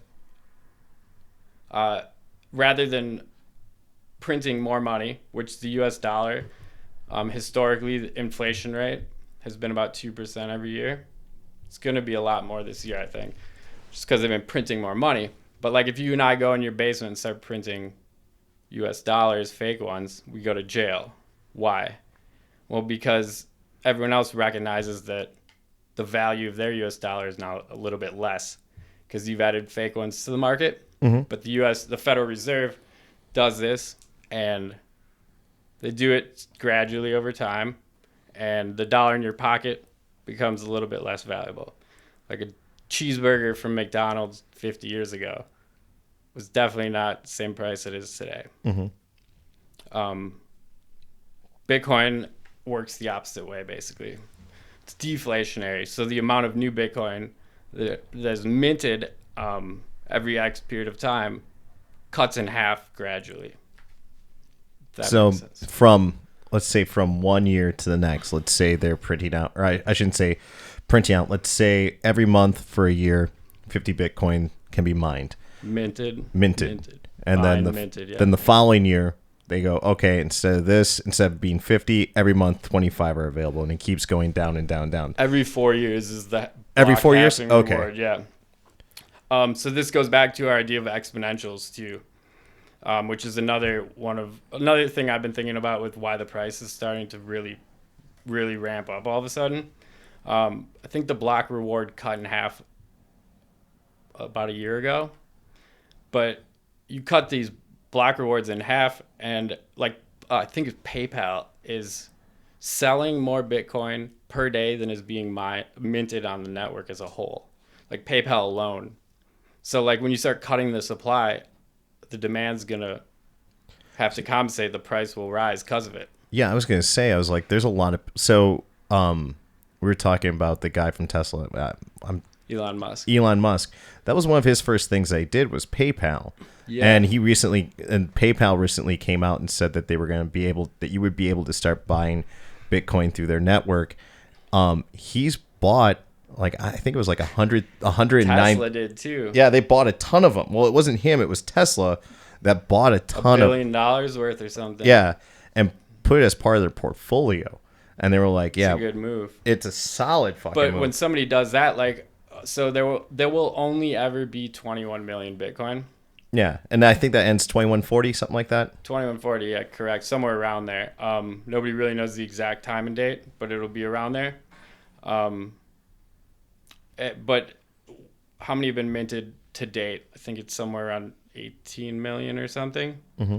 So like we have a long way to go till 2140, and a very small amount of Bitcoin left to be minted. Now, take into consideration that just as gold sinks to the bottom of the ocean and is lost forever, or cash burns, Bitcoin gets lost all the time in hard drives, or people forget a password to a wallet, or Mt. Gox gets hacked. Who knows who has those? Or the FBI seizes a website. Or that. And then auctions the Bitcoin off and makes a boatload of money. Oh, fucking dude. You know how much butthurt I have from back in the day when I used to buy weed from fucking Silk Road and I had like $200 sitting on there. I'm like, I could be a fucking billionaire at this fucking point. But I've given Bitcoin to so many taxi drivers and service industry people. Yeah.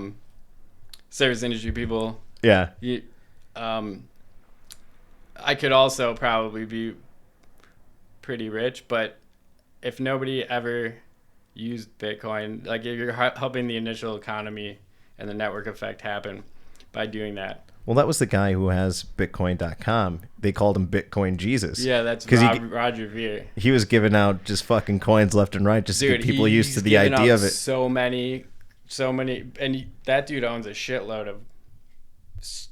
Who else? The dudes who own Gemini, the Facebook dudes, the twins. What the hell's their name? Oh, are you thinking of the dudes? Oh, the Ken looking dolls. Yes. Yeah, Randon, do you remember their names? It was began with like an S. They were the dudes that were in the Social Network. Jesus, why am I blanking on that? Yeah, the three of us in this fucking room can't fucking pull it up. I'm drawing a blank. Yeah, they were the rowers. Winklevoss twins. Winklevoss, that's what it was. They have like 1 million Bitcoin like in their personal wallets. So they own like 1/17 of like the worldwide supply. Like they're not selling their Bitcoin. I'm not selling mine. Like most people I know aren't selling theirs. Eventually we're going to reach a threshold where I think like the price will start seeing like exponential increases. I don't think the $60,000 price level is, I don't think this is even close to where Bitcoin will be valued in the next year or whatever. I think it's crazy that you take a look at this time last year. We had a huge market crash. Bitcoin was going for about $3,500 a piece. A year ago? A year ago. Yeah, I remember. That's when I was buying a bunch more. And then all of a sudden now we're 365 days later. We're coming up on $60,000 a this coin. Is not a new phenomenon with Bitcoin though. And like when 2017, 2016, when I was really starting to get into Bitcoin, I started buying around like small amounts around $1,000 or whatever, and it started trending upwards all the way to $20,000. It was insane. Everyone was like up in arms, like we were all stoked about this, and then it crashed. I think it stayed around at that $20,000 mark for like one day, and then just started plummeting, swan diving. At which point, this is funny because like I sold Site 1A at like the day after that was like the rock bottom point, like the rock bottom point, and then it's trended back up from there when I bought back into Bitcoin with a good portion of that initial buyout payment.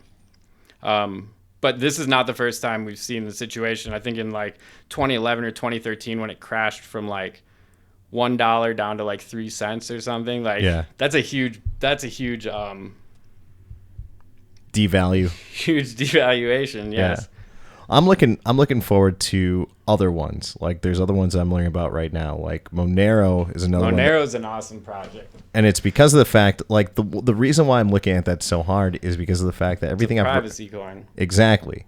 And from what I'm to understand is the one that everyone's using to buy shit right now because it's untraceable. De facto currency on and that's where Bitcoin was 10 years ago, where it was the one that was untraceable. It was the one that people were using to get whatever the hell they wanted. Well, I think first of all, I think it's important to talk less about the day-to-day price changes and more about the fundamental value metrics that really underpin the system. Like, why is Bitcoin valuable is a question people often ask. Why is Monero valuable?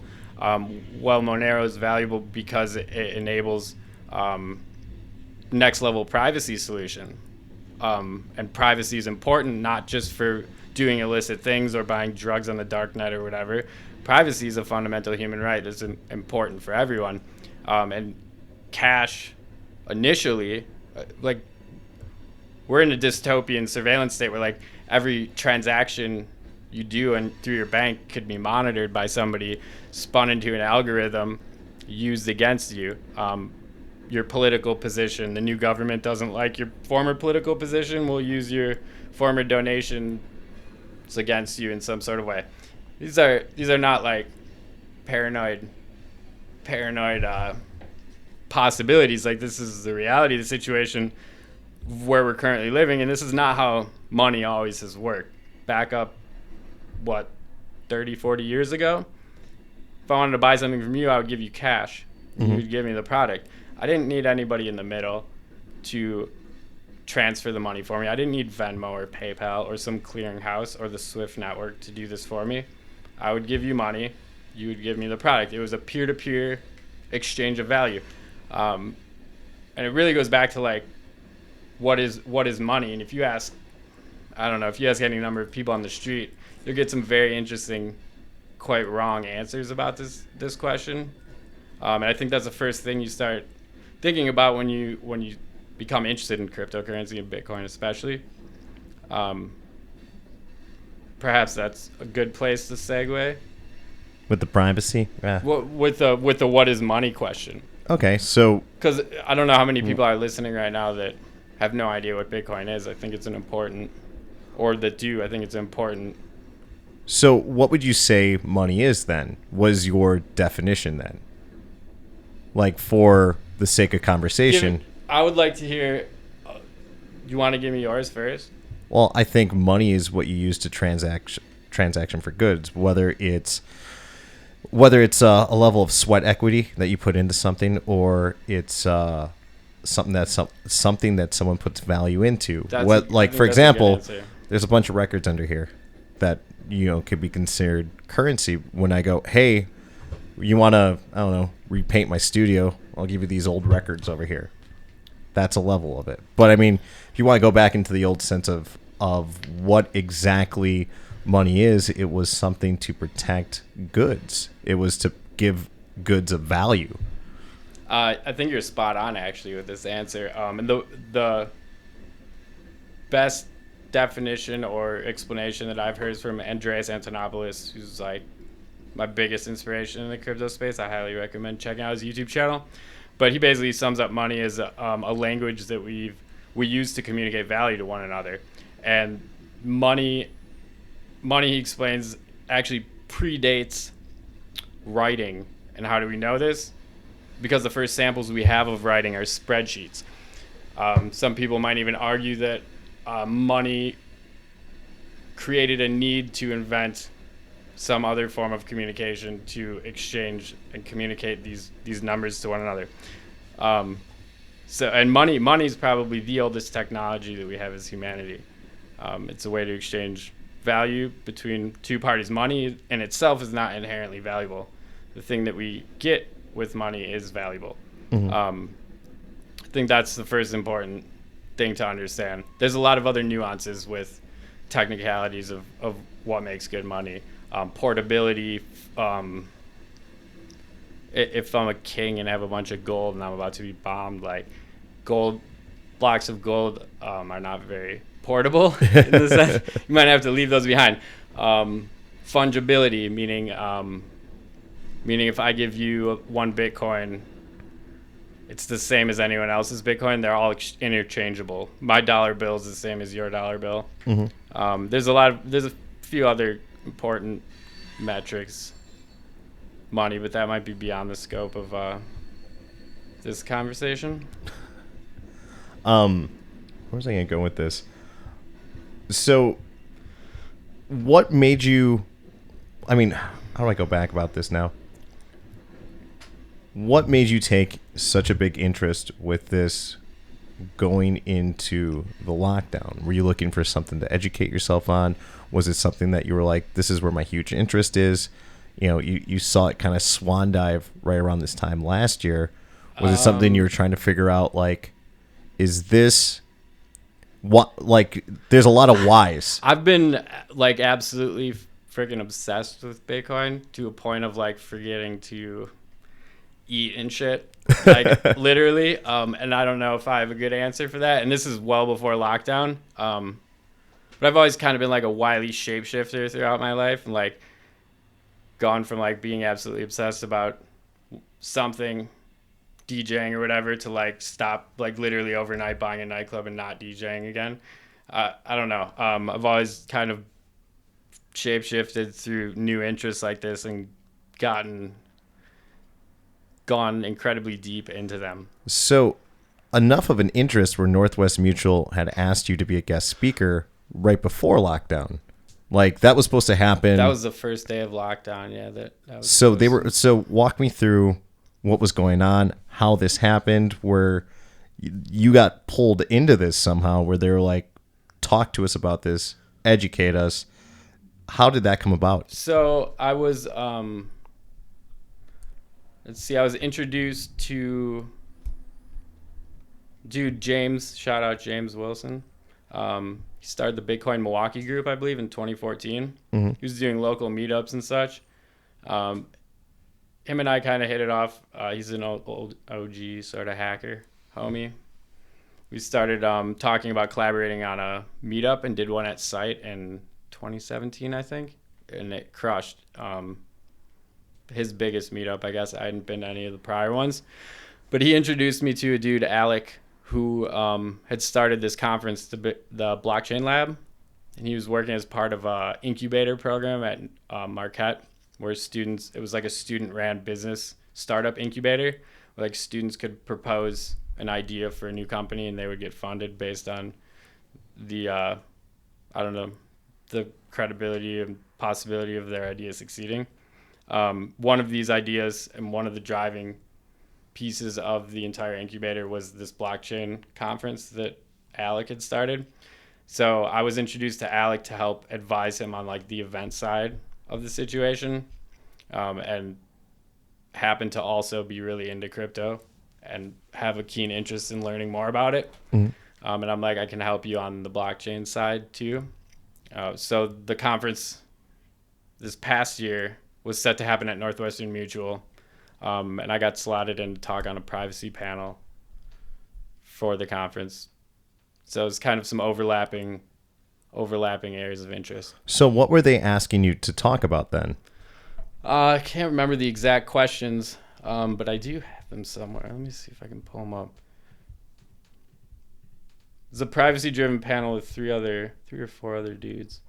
So were they all local guys as well, or was it people that they brought in from different parts of the country? Yeah, he had a whole list of speakers from all over the country, actually. Nobody that I immediately recognized, mm-hmm. but people from like Microsoft and pretty big corporations. It's a pretty good set of questions, though.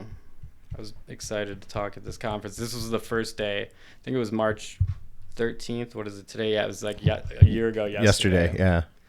That it was canceled. I don't remember. I don't have the exact questions and the track line of how that panel was going to go, but it was basically on the privacy implications of blockchain technology and like the future paths that could proceed from here.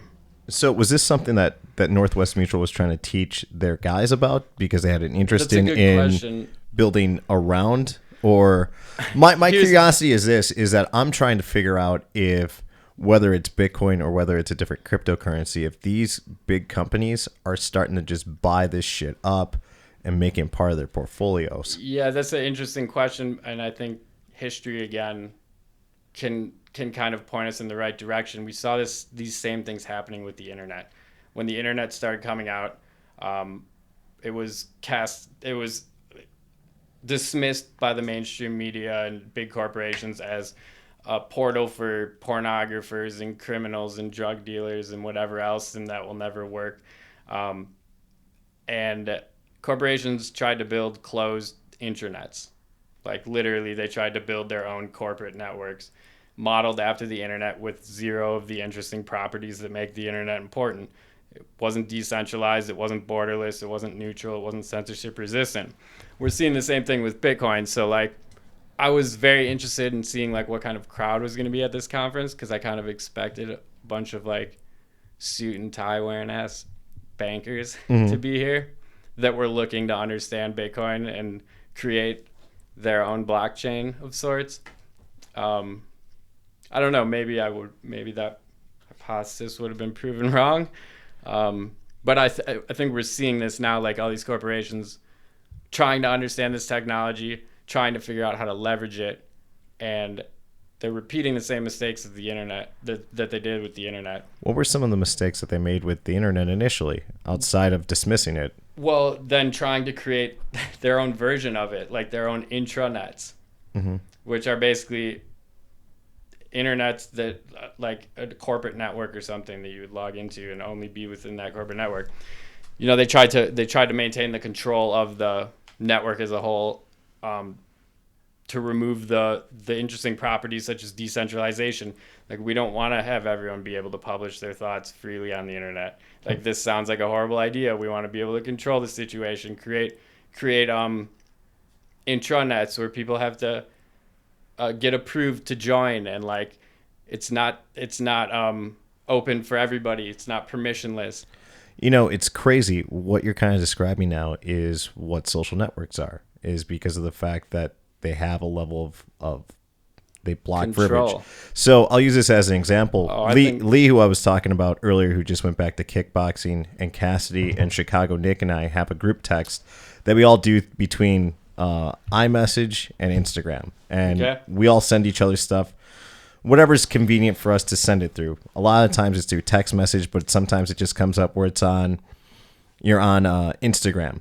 And I had sent something to him the other day where I saw on Reddit, if you go to Antifa.com, it takes you directly to the White House page. Like, really? Somebody like WH, forwarded it? yeah. You should see who owns the Antifa domain. But it gets forwarded to WH.gov. And I thought it was hilarious. And I typed that to send it to Lee and Cassidy and Nick.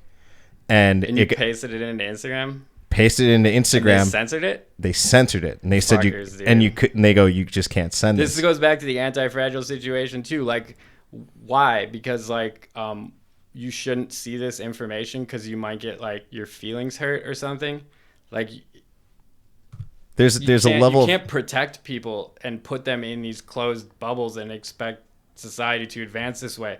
They need to be exposed and become resilient and learn how to deal with their emotions through this cause and effect sort of situation. So what I had to do was I had to screenshot the fact that Instagram wouldn't send it, and I sent them the screenshot because dude. I was like, no, because here's what I did. I go, you guys want to see something funny? I go, and I typed out, go to Antifa.org? Antifa.com. And it takes you right to the White House. Let's see who owns this domain quick.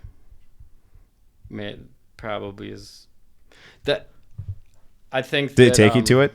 Yeah. Isn't that crazy? I think that anyone who believes that Google, Facebook, Instagram, any of these social platforms will be around for the I don't know, the next 10 years or whatever, at least in the same way that they currently exist today, is extremely short-sighted and missing some very important developments in technology right now.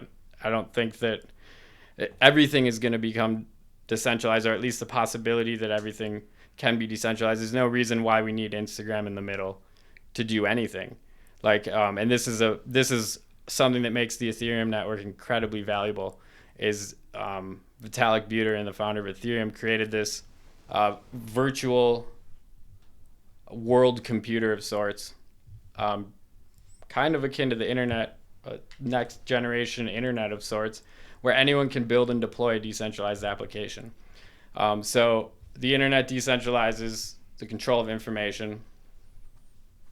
Bitcoin decentralizes the control of money. What else can be decentralized? Uber, eBay, insurance, music industry entirely. Why do we need Spotify? If I want to stream your music, why do I need to put Spotify in the middle? And why does it take a month for the musician to get fees? Why can't they, if I stream 3 seconds of a song, why can't they get a micropayment for exactly that in real time? And that's all through Ethereum?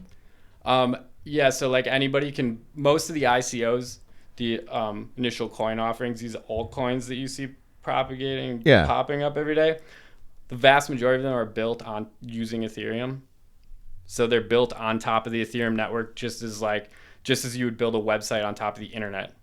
If that makes sense. So the Ethereum is laying a foundation for this global network of decentralized participants where anyone can lay another app on top of it. Just like somebody might distribute a new app in that Apple App Store. Except this is not owned by anybody. It cannot be. So Ethereum just launched like a new domain name system, .eth, and it does not use the traditional ICANN DNS servers. So like these are uncensorable domains. They can't be pulled down, can't be like pulled offline. At least that we know of. I'm sure that somebody will figure out a way to do so. And now, for the record, for those of you that don't know what Ethereum is another cryptocurrency, correct? Correct. And so it's the second most valuable cryptocurrency by market cap today. So on top of being a cryptocurrency, it's also building its own internet on top of it? Well, anytime you look at like a new cryptocurrency, I think it's important to look at what problem is this solving? What's the value here? Why am I investing in this? And the problem that Ethereum is solving is one of decentralization with Instagrams and crap like this, that these central points of control don't need to be here. So Ethereum is laying the foundation for this global computing network where anybody will be able to build on top of it. So if you want to build a decentralized Dropbox, you could do it using Ethereum network. So I started building and deploying some DApps and stuff. They're called decentralized applications, DApp. I tried building a few, and it's relatively easy to do. Crazy. Look forward to seeing this podcast on an Ethereum network coming to you soon. That's crazy, man. So I didn't realize it got that deep. Yeah, I mean, this is how like this whole NFT phenomenon is happening too. NFT? NFT, non-fungible token. Have you seen this? People, like somebody just sold a digital Beeple. Do you know Beeple? No. Have you heard this dude? He just sold a digital piece of art, like a digital JPEG, for $69 million. Oh no, I know exactly. I saw this on Reddit, but I had no idea what it was. Yeah, so like Ethereum enabled the possibility for people to create digitally scarce digital items, basically. So like this is I think a one-of-one digital item that ownership can be proven in the same way that the ownership of one of your Bitcoins can be proven, and nobody can duplicate it. So we have digital art now? Digital art, like Blau just sold like a $13 million album through Ethereum. Get the fuck out of here. Apparently like the biggest album deal ever, bigger than like Michael Jackson's $250 million deal, which was like combined for a bunch of different albums. But Blau did this without a record label. in the middle at all. He did this artist to fan, and now he has a relationship with his fan. He doesn't need the third party. He decentralized the entire record sale process. Holy shit. Which is super interesting. So it really gets you thinking about like all right, the Ethereum network has what's called smart contracts, where like you can create like programmable contracts to do really whatever you want. So like the first smart contract, like the primordial like smart contract is like the vending machine, right? Mm-hmm. Like you put your coins in, it confirms that you fulfilled your end of the bargain, then it gives you your soda or whatever. Smart contract does the same sort of thing. Like you send your money, if you fulfill your end of the bargain, and something else happens in return. Anything can be done like this peer-to-peer without the need for like a central clearinghouse like eBay. Why do we need eBay in the middle? Why do we need Uber? If I want to ride from somebody, why can't I just get it directly from them? Why does Uber need to sit in the middle and take a fee? Holy shit. The insurance industry as a whole will be gone. So how many people, like, let me ask you this, is this kind of an exclusive network of people that are working on this right now, or is this something this is very real? This is this network is growing like exponentially every day. The Ethereum network, do you own any Ethereum? No, but you're changing my mind on why I don't right now. See, yeah, like I think it's important to understand like what like Monero solves the privacy problem. Yeah. Bitcoin Cash is kind of interesting because it solves the expensive fee problem. What problem does it solve? And if it doesn't solve a problem, why are you investing in it? Because some YouTuber put out a video saying this is the next Bitcoin? I don't know. Avoid those at all costs. Yeah. No, I dig that, man. I definitely want to continue this conversation on even further. There was a couple other things I wanted to touch on. Let me ask you this before we close this out.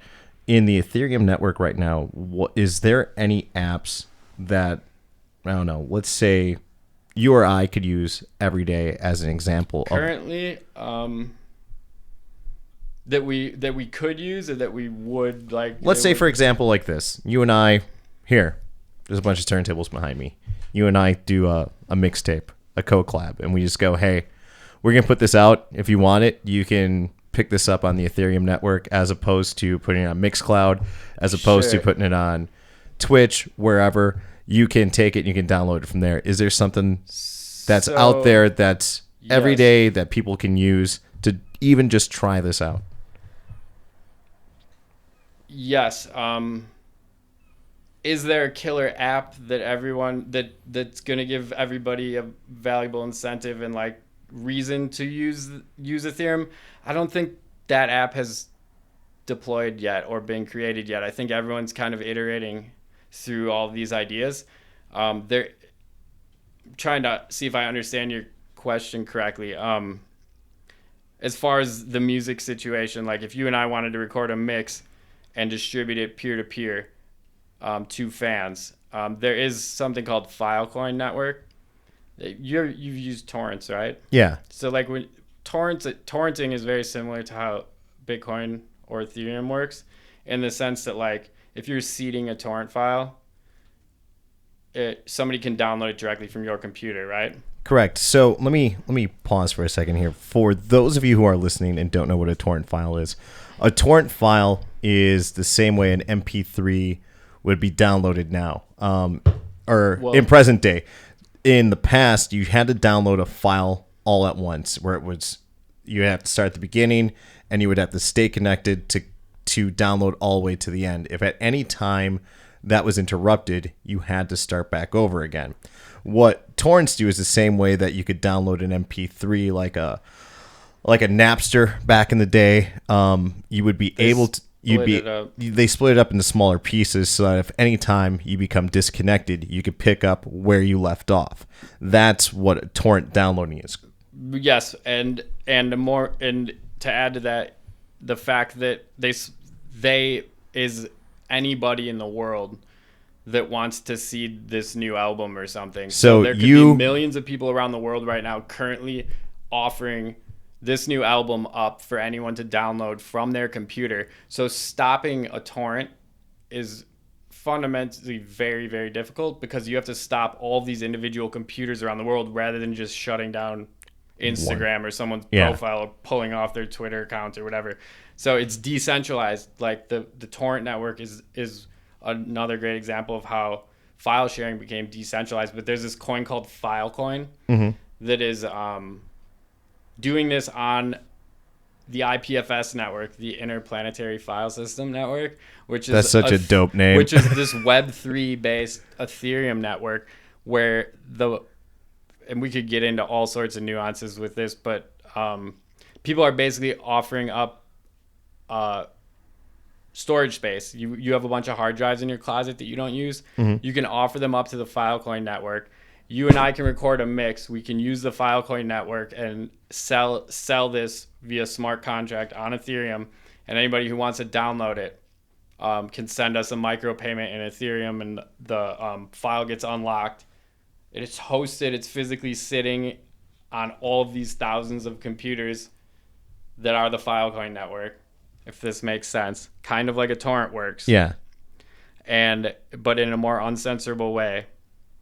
So I think Filecoin is very interesting, real world application. Filecoin, I just started buying some Filecoin. I think that's a good investment too for that. I am fucking ear to ear right now with the shit that I'm reading. This is fucking awesome, dude.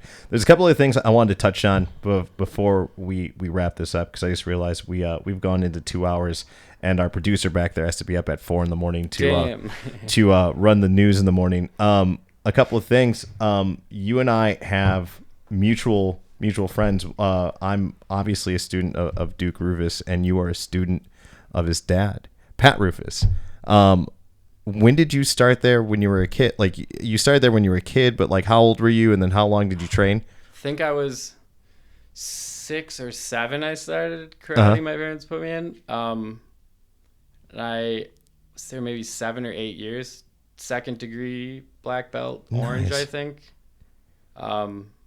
Very, very good experience. I think this is one of the best things parents could do for children, not so that they can learn how to fight, but so that they can learn. And the child brain is like a sponge, so that sort of like discipline and motivational aspects of life get embedded into their systems of thinking at a very young age. It's crazy. We were texting each other today, and you had said something to me that was real.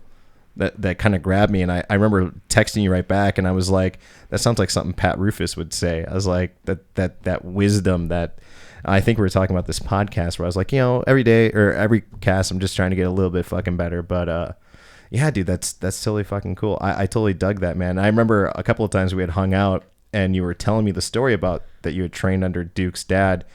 And I remember you pulled out your black belt, and I was like, dude, why don't you? In my house, right? Is that still sitting on the shelf? I brought it here to show you, actually. Oh, fuck. Well, I was the one that tied that off, and I put it on the shelf for you.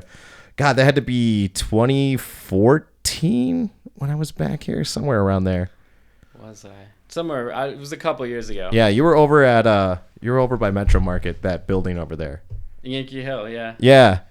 Shit, yeah, that would have been at least 4 years ago. Yeah, dude, that's good times, man.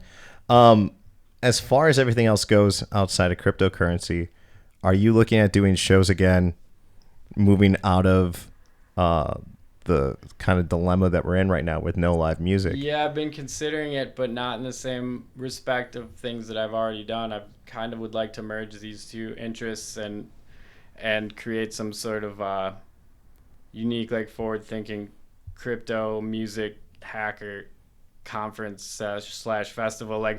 Feel like both of these situations have existed independently forever. You go to a stupid suit and tie conference with your fucking name tag, and it's done at 6 p.m. and then everyone goes to their happy hour corner bar and does whatever. But a festival, you do the exact opposite. You sleep all day because you raged all night before, and then you go to the festival at 6 p.m. and rage all night again. You could merge these two situations together and create a melting pot of I don't know, keynote educational workshops and roundtable discussions, music industry related, like anything that's interesting, really, I would like to include. But something I've been thinking about, and I think the market would respond well to something like that. I talked a bit with Pat about you, and he said that your whole family is kind of that way, that you guys just think outside the box, and you were all great people.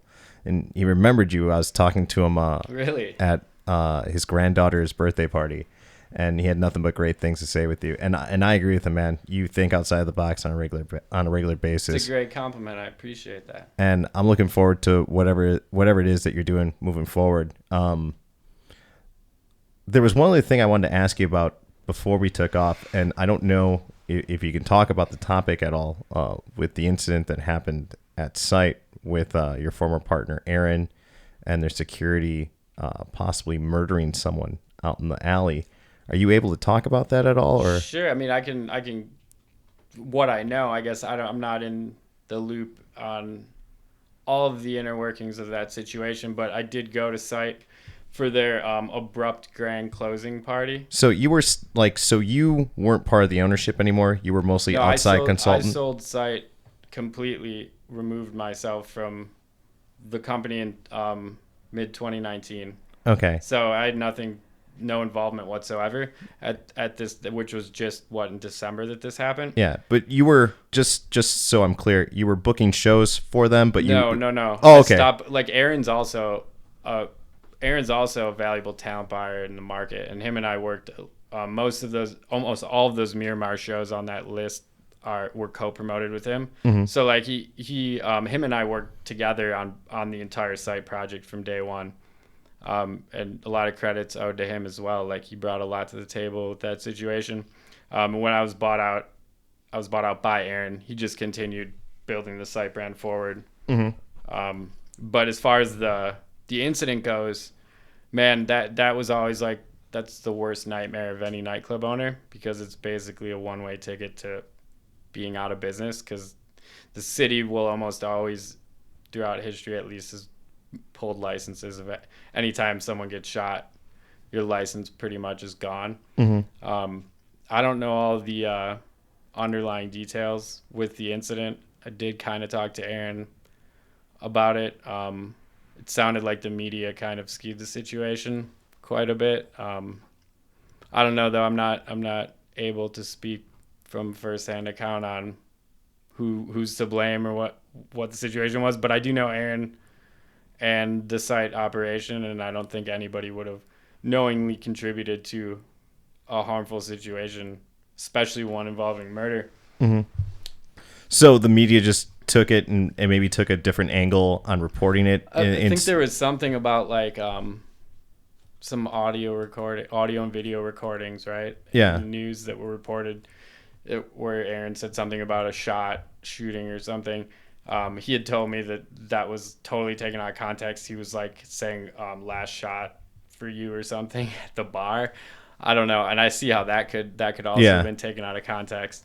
I don't think Aaron would ever do any, like, there's no reason to do anything like Aaron's not that dude. Absolutely not. So like, I don't think the situation, anyone saying that like he knowingly advanced this sort of problem. No, I don't think so. But again, I'm speculating and all of the above. I wasn't there. Yeah.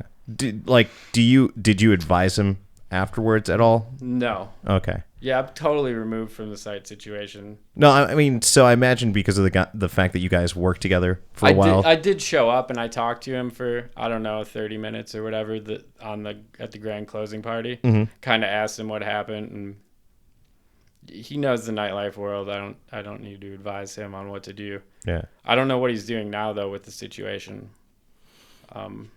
Yeah, I wish. I mean, it's literally like the worst nightmare, because it can happen at any venue, and it has happened at lots of venues before. There's only so much you can do, like so much security you can like implement, so many metal detectors and stuff.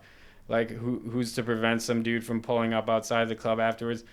Like, there's only so much you can do to prevent a situation like that from happening. Perhaps they didn't do enough that night. Perhaps it was outside of their control. Really can't say. I'm not in a position to accurately reflect on that. It's a bummer. It was like I said, man, it was a great space. But to that, nightlife is always about change. Like nightlife's always about what's next. That's one of the interesting things about this industry is it's probably the only industry that I can think of outside of like being in a Mexican drug cartel where like you go into the situation, invest a bunch of money, and know that you're probably going to be fucked in 5 years or whatever. Like the cartel's like you know that your end game is jail or you're like dead. Like your nightclub end game is like in 5 years you're fucking out of business because you have to like change it and reinvent the situation. But that's a feature, not a bug, I think. Yeah. That's a blessing, and it can always be spun. The problem is in a situation with a shooting like that is like you need the liquor license to continue reinventing a space like that, and without it, you're quite literally fucked. That's a bummer. You put in a lot of great work when you redeveloped it from Oak into Site 1A. I thought it was a beautiful space, and as someone who personally played there a bunch, it was a lot of fun to play there, and you did a really great job as far as getting a crowd of people that could get down. So like I said, you could be playing Skrillex one moment, mix into Frank Sinatra, play Fall Out Boy, go back into Fetty Wap and play whatever, and that crowd was just down for it. There is a uniqueness like that is missing in this city, and as a DJ, I fucking miss that. I look forward to whatever the fuck it is that you do in the future. You're a good friend in this industry, and I'm happy to call you my friend. This has been amazing. We talked for 2 hours about all this. And 2 hours already? Wow. Yeah, dude, we hit 9 o'clock, man. It's 10 after. But man, this has been great. I hope you enjoyed the scotch. I hope you enjoyed everything. Very much appreciate my first podcast experience. Hells yeah, man. I just wanted to do a quick reminder for you guys. If the UFC 260 fights are 13 days away, if you're making your plans to see them, come out to Brothers. I'll be hosting them again. If you're trying to watch them in the private room with us, we're just going to leave that up to just Rufus Sport people only, and a couple of people there also training at other gyms as well. If you'd like to join, they're going to be doing the audio again. It's going to be Stipe Miocic versus Francis Ngannou 2, which will be a fucking amazing fight. That'll be happening at the Apex out in Las Vegas. Until next week, I'm DJ Zerocool with guest Chris Vrakas. Thank you for joining, and that's it. Thank you very much. Have a good night. Mahalo.